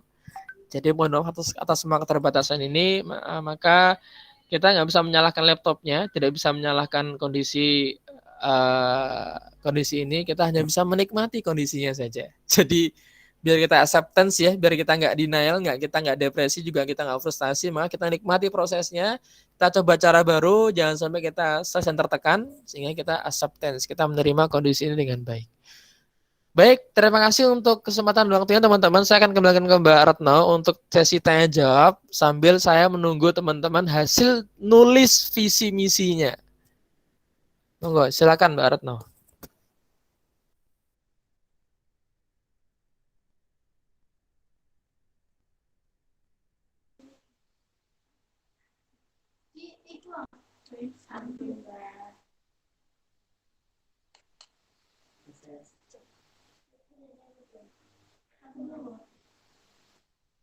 Berikut tes.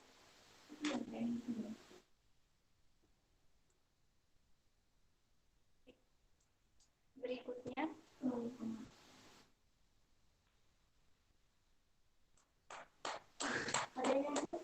tes.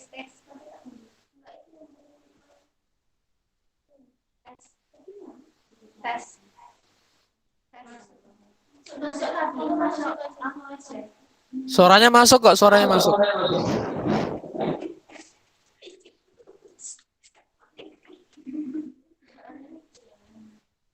Kegiatan berikutnya yaitu sesi tanya jawab. Bagi teman-teman yang mempunyai pertanyaan, silakan bisa bertanya.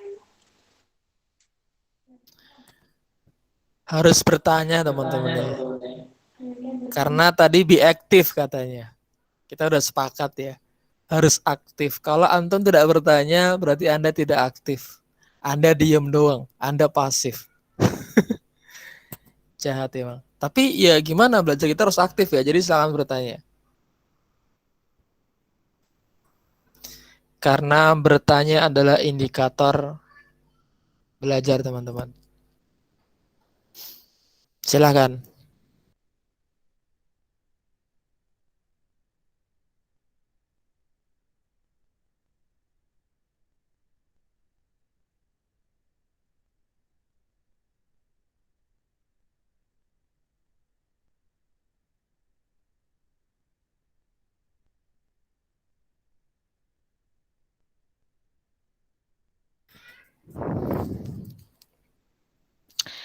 Izin bertanya Kak, bagaimana langkah mudah mendefinisikan diri dan menemukan potensi diri, kemudian mengaitkannya dalam menyusun tujuan hidup kita. Terima kasih sebelumnya. Oke, baik.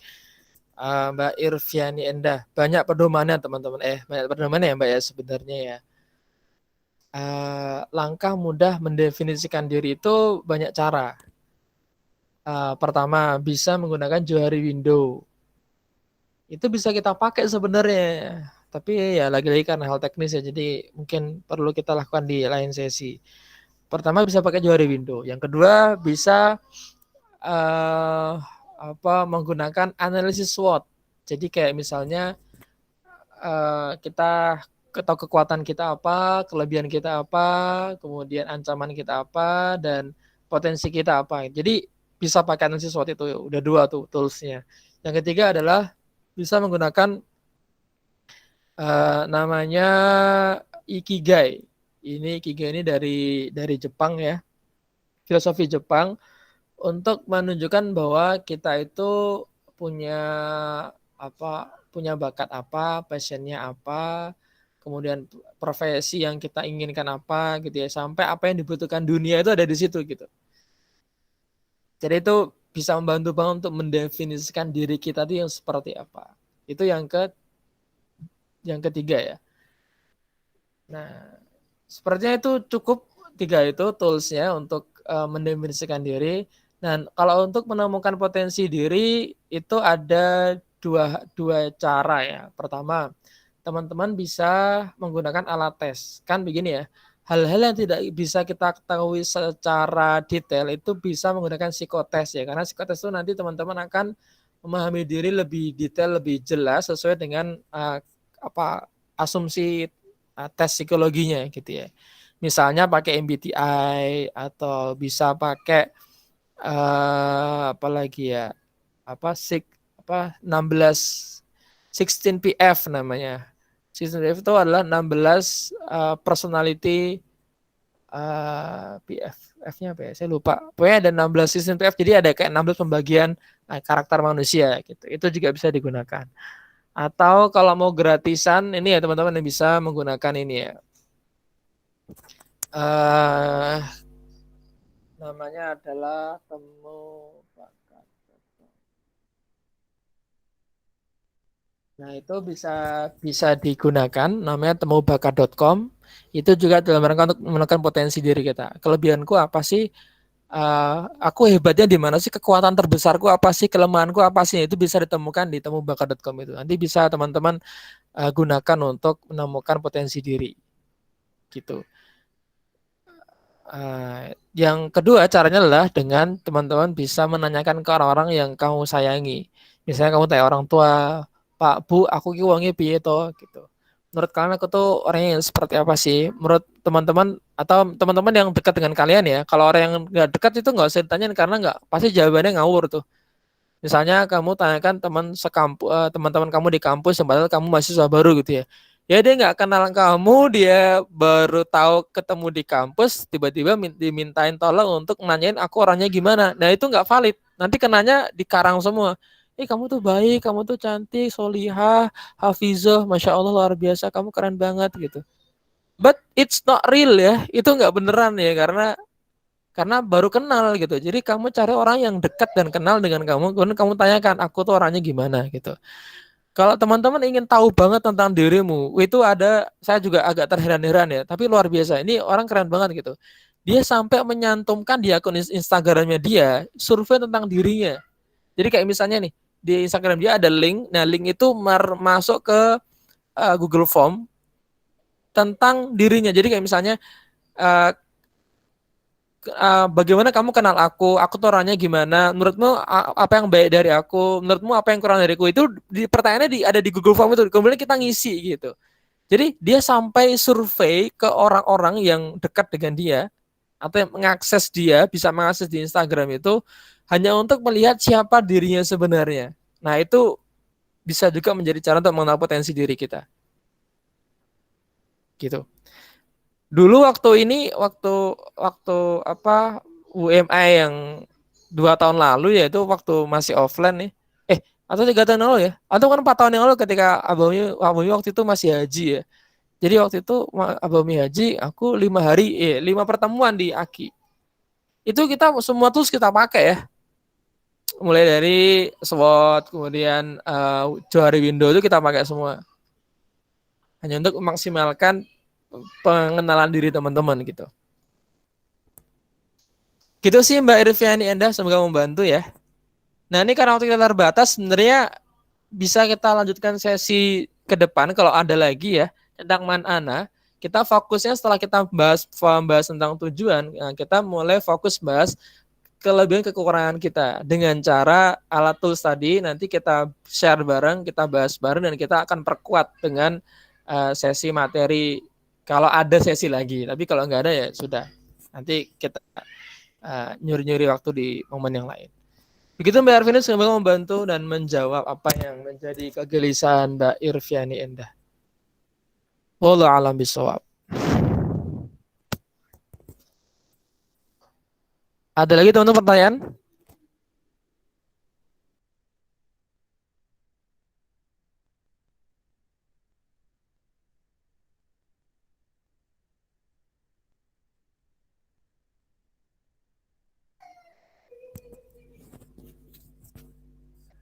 Silahkan.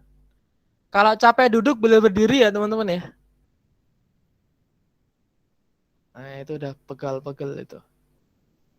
Oke siap.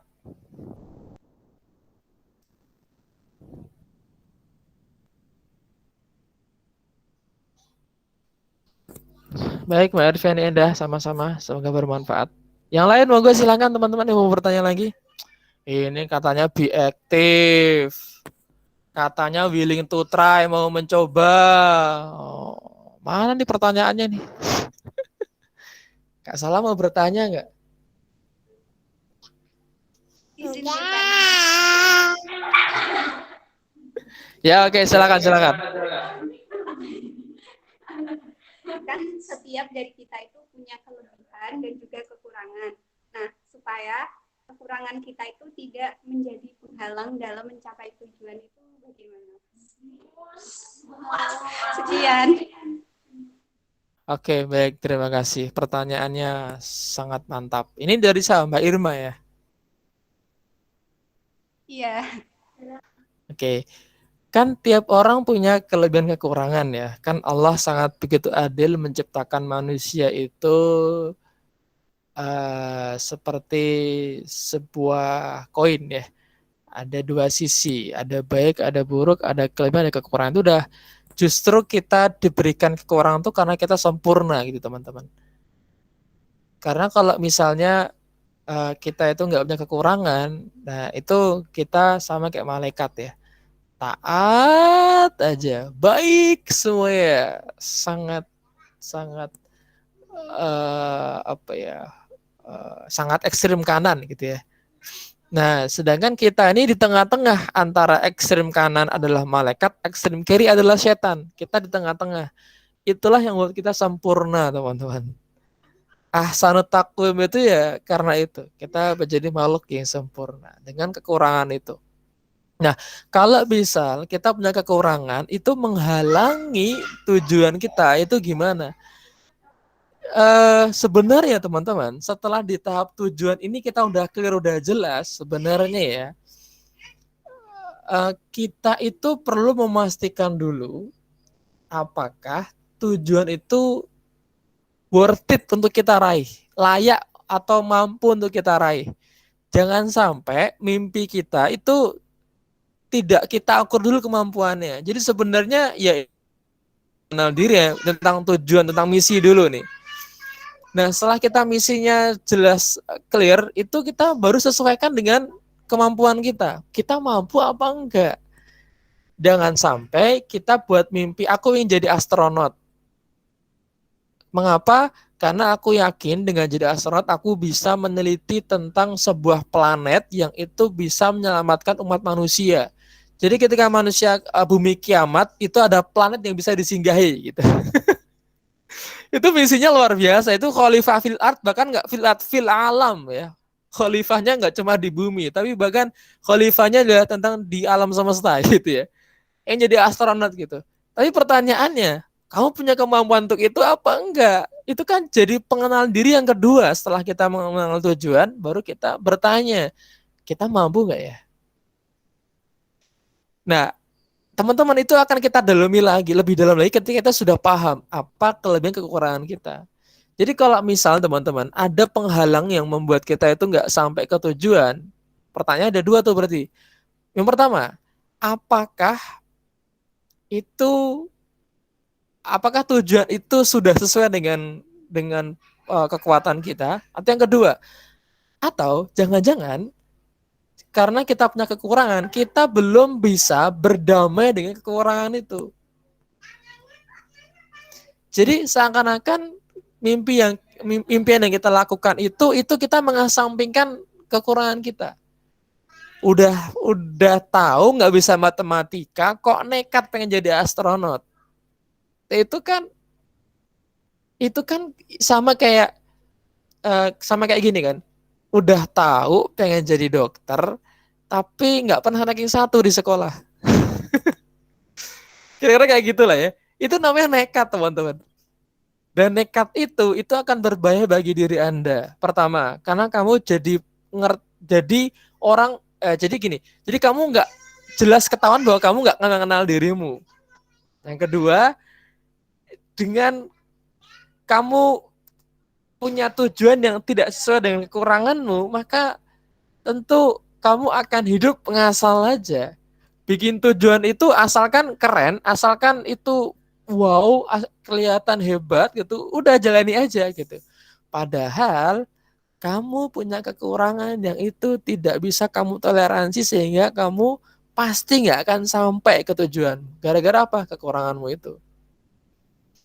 Jadi langkah pertama untuk memastikan bahwa kekurangan kamu miliki itu mendukung mimpimu. Pertama, sesuaikan mimpi dengan kekuranganmu.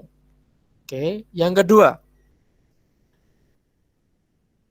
jangan sampai kekurangan yang kamu miliki itu kemudian menjadi faktor untuk menarik diri sehingga kamu nggak sampai ke tujuan. Nah, kekurangan ini kan ibaratnya gini ya, kekurangan itu kan sebenarnya perlu bukan perlu dihilangin, tapi perlu pelan-pelan untuk tidak difokuskan gitu ya. Beberapa hal itu pakar menyebutkan kenapa orang itu punya kan gini, tiap orang punya kekurangan ya. Tapi kan tiap orang juga punya kelebihan gitu kan. Jadi kamu nggak perlu fokus pada kekuranganmu, tapi fokuslah pada kekuatanmu, fokus pada kelebihanmu gitu. Ini bisa kita bahas di pertemuan yang akan datang terkait dengan potensi diri ya jika ada kesempatan ya. Nah di situ kita akan bisa paham kalau kita punya kekuatan, misalnya kita punya kekuatan di bidang menghafal gitu misalnya. Ini power kita banget karena kalau sekali baca kita udah hafal gitu misalnya. Itu potensi yang luar biasa banget.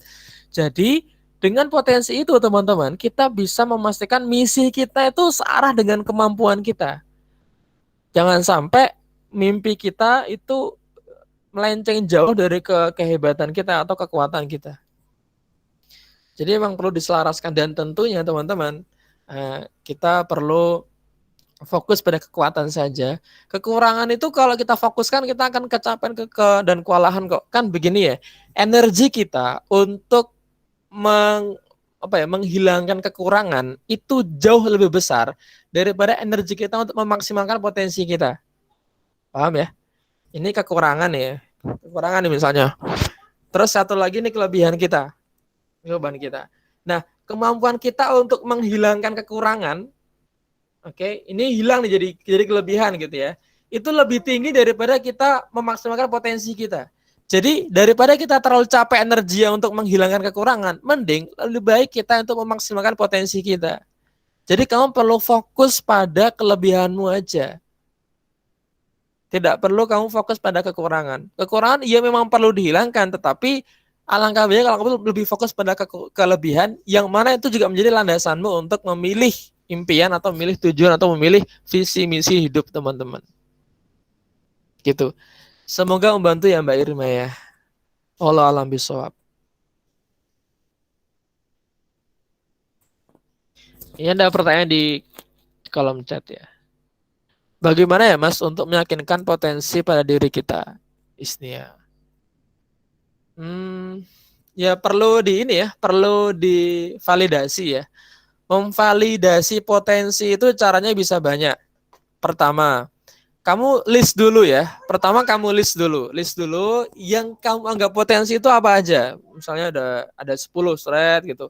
Mulai dari menghafal, memasak, parkir motor, kemudian menata baju, nyuci, itu keterampilanmu, kelebihanmu, kamu jago banget situ ya misalnya. Setelah kamu list, kemudian kamu cocokkan dengan orang yang sering berhadapan denganmu, teman asrama atau orang tua gitu ya. Menurut Bapak Ibu atau menurut teman-teman, aku punya kelebihan ini atau enggak, punya potensi ini apa enggak gitu misalnya. Kalau misal iya, berarti itu cukup valid ya. Oke. Nah, setelah itu dicocokkan dengan bagian orang lihat teman-teman, maka yang ketiga, teman-teman silakan cek dari tes-tes psikologis. Misalnya tadi ya yang saya bilang ya, ada MBTI, ada juga 16PF, ada juga temubakat.com. Itu silakan gunakan untuk meyakinkan bahwa itu benar-benar potensi kita gitu. Nah, setelah 3 itu dilakukan, mulai dari diri sendiri, minta pendapat teman, lihat survei tes psikologisnya. Yang keempat adalah biar kamu yakin bahwa itu benar-benar potensi kita adalah coba cek, diingat kembali apa prestasi atau apresiasi yang diberikan dari orang lain untuk teman-teman terkait potensi tersebut gitu. Jadi misal potensinya adalah menghafal. Apakah orang-orang di sekitar teman-teman itu mengapresiasi kalian terhadap kemampuan menghafal ini atau tidak? Kalau enggak, bisa jadi itu bukan potensi kita. Bisa jadi ya. Karena kan gini, potensi kan sesuatu yang orang anggap itu lebih spesial daripada orang lain, kan gitu. Artinya itu lebih menonjol daripada orang lain gitu. Makanya tentu berhubungan dengan orang lain untuk melihat apakah potensi ini benar-benar valid atau tidak gitu. Gitu. Jadi ada 4 tadi ya caranya ya. Mulai dari diri, checklist dulu. Yang kedua, pastikan ke teman-teman, pastikan ke orang tua mungkin. Yang ketiga, pakai tes psikologis. Yang keempat, bisa meyakinkan dengan melihat respon dari orang terkait dengan apresiasi yang teman-teman dapatkan dari orang lain. Oke. Begitu Mbak Retno, Mbak Isnia, semoga membantu ya untuk semakin mengenal diri. Oke, gitu teman-teman. Ada lagi yang mau ditanyakan?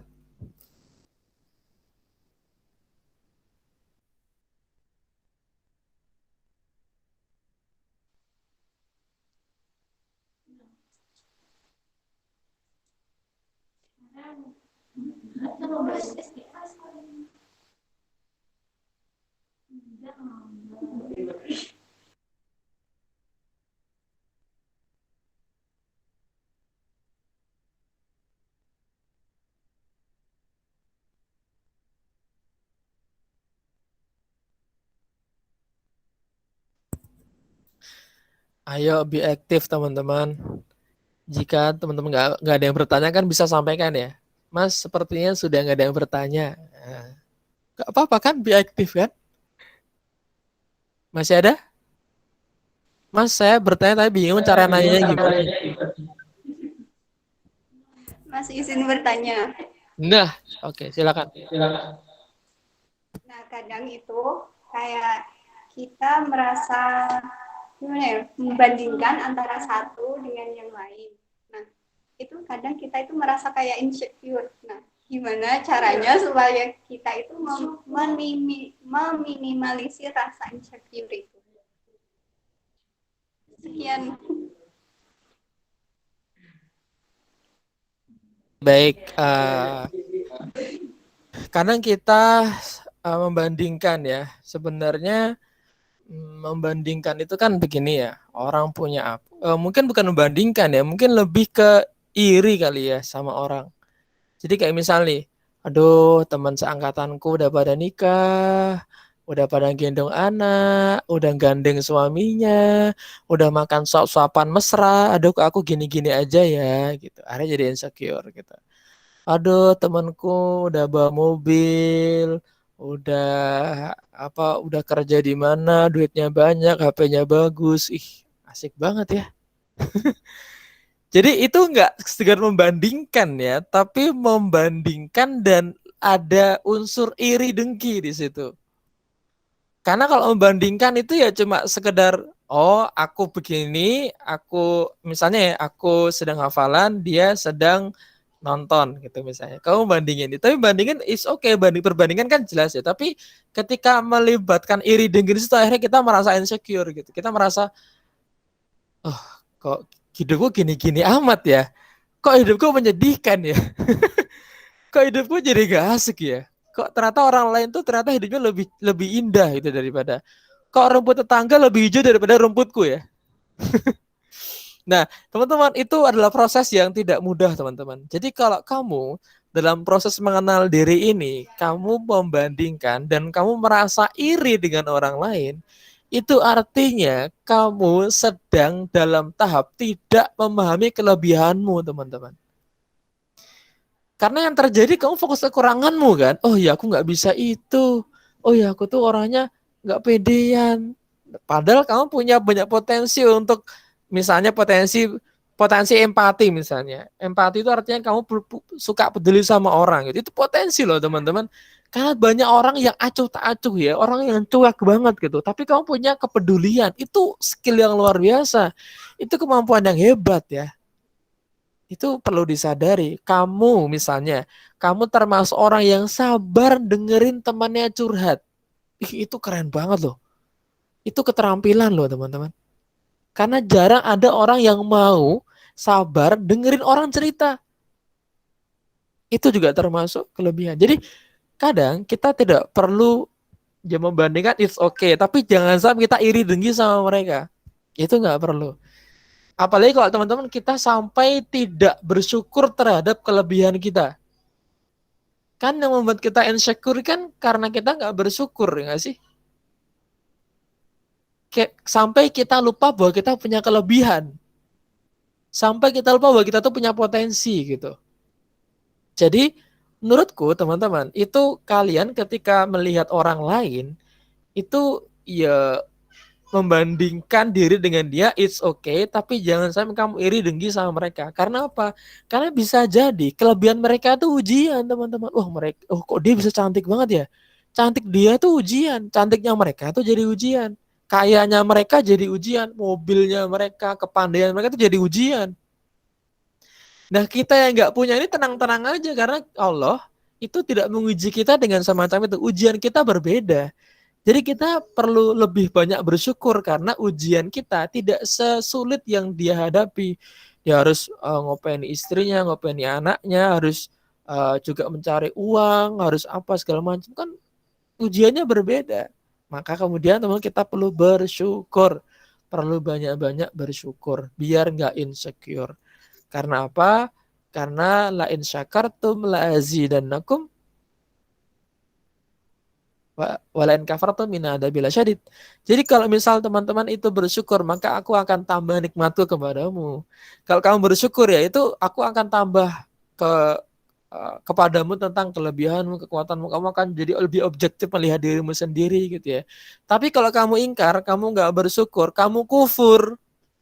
Inna adzabil syadid. Sungguh azabku tuh amat pedih, teman-teman. Jadi ya yuk kita mulai untuk melihat diri lebih objektif dengan membandingkan tanpa iri dan dengki, teman-teman. Cukup melihat orang karena memang dia ada kelebihan, tapi jangan sampai kita lupa dengan kelebihan diri kita sendiri. Wallahu a'lam bishawab.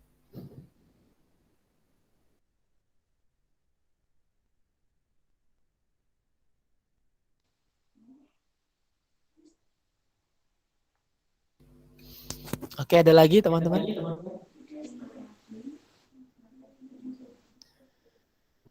Terima kasih Mas Wahda atas jawabannya.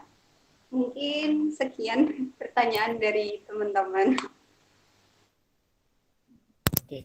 Baik, jika sudah cukup dan tidak ada pertanyaan terkait dengan kita, teman-teman bisa bertanya di kolom chat atau apa enggak di WA. Nanti bisa dikumpulkan di Barno atau siapa gitu, nanti kapan-kapan bisa saya jawab lagi gitu ya. Karena ini ingat ya teman-teman ya, tugas mengenal diri itu tugas seumur hidup teman-teman ya. Tugas seumur hidup karena kalau kita terlalu naif untuk menilai diri kita hanya dalam satu kalimat atau dua kalimat tentang misi hidup kita, itu tidak cukup menggambarkan siapa diri kita sebenarnya.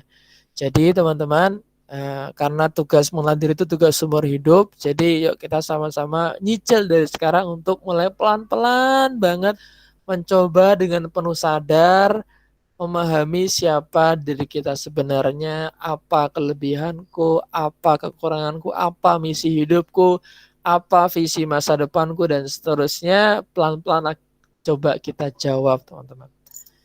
Sehingga hidup kita ini semakin jelas. Dan Allah jadi nggak ragu kalau mau ngasih tantangan untuk kehidupan kita. Allah juga nggak ragu untuk memberikan tiket surga bagi kita karena kita sudah dengan struggling yang luar biasa untuk mencoba memahami apa maksud kehidupan yang Allah berikan kepada kita. Begitu teman-teman, yang terakhir dari saya, karena memang tugas mengenal diri itu adalah tugas umur hidup dan kita benar-benar tidak akan sampai kepada apa yang kita inginkan kalau kita tidak OTW ke sana. Maka teman-teman sekalian, pesan saya terakhir untuk mengenal diri.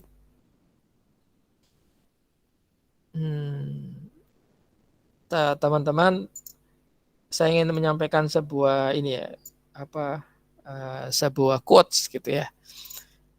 Ketika kamu nanya, Mas, apa sih kunci kesuksesan gitu ya? Saya akan jawab, maaf saya nggak tahu kunci kesuksesan. Mungkin kamu lebih tahu kalau kunci kesuksesan ya berusaha, kerja keras, berjuang, mengenal diri, fokus pada kelebihan dan seterusnya. Mungkin kamu lebih tahu. Nah, yang saya tahu adalah kunci kegagalan, teman-teman. Saya tahu kunci kegagalan. Dan kunci kegagalan itu adalah menunda-nunda pekerjaan. Teman-teman, kita tahu bahwa belajar itu penting, mengenal diri itu penting, fokus kelebihan penting, punya visi, punya misi itu penting gitu ya. Tapi ketika kita menunda-nunda untuk mengeksekusinya, menunda-nunda untuk mempelajarinya, menunda-nunda untuk mengamalkannya, maka kita sudah pegang kunci kegagalannya.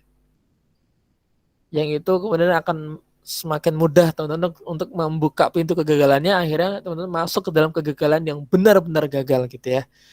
So, teman-teman sekalian, yuk kita tidak perlu menunda waktu lagi, yuk kita bersegera untuk mengubah diri kita dengan pelan-pelan mengenal siapa diri kita sebenarnya. Pelan-pelan ya teman-teman ya, pelan-pelan aja, nggak apa, yang penting kita konsisten terus mengenal diri kita. Sambil kita refleksi, muhasabah, sambil kita tahajud, tilawah, duha, pelan-pelan mengenal Allah gitu ya. Karena sungguh teman-teman, kalau kamu menunda kebaikan, kamu bisa gagal seumur hidup. Karena bisa jadi sesuatu yang Allah berikan kepada kita itu adalah dalam rangka kita menunjukkan siapa yang layak untuk Allah apresiasi. Begitu teman-teman, semoga ada manfaatnya, tetap semangat buat kita semuanya dan semoga kita semua segera menemukan diri kita, siapa sebenarnya kita, dan menunjukkan kepada kita bahwa Allah itu sangat adil, sangat sayang sama kita sehingga memberikan kita begitu banyak kelebihan dan potensi untuk menjadi ibadullah maupun jadi khalifah fil ard. Terima kasih. Usikum wa iyya taqullah. Semoga ada manfaatnya. Jika ada baiknya datang dari Allah, jika ada salah itu murni dari saya. Billahi taufiq hidayah. Wassalamualaikum warahmatullahi wabarakatuh.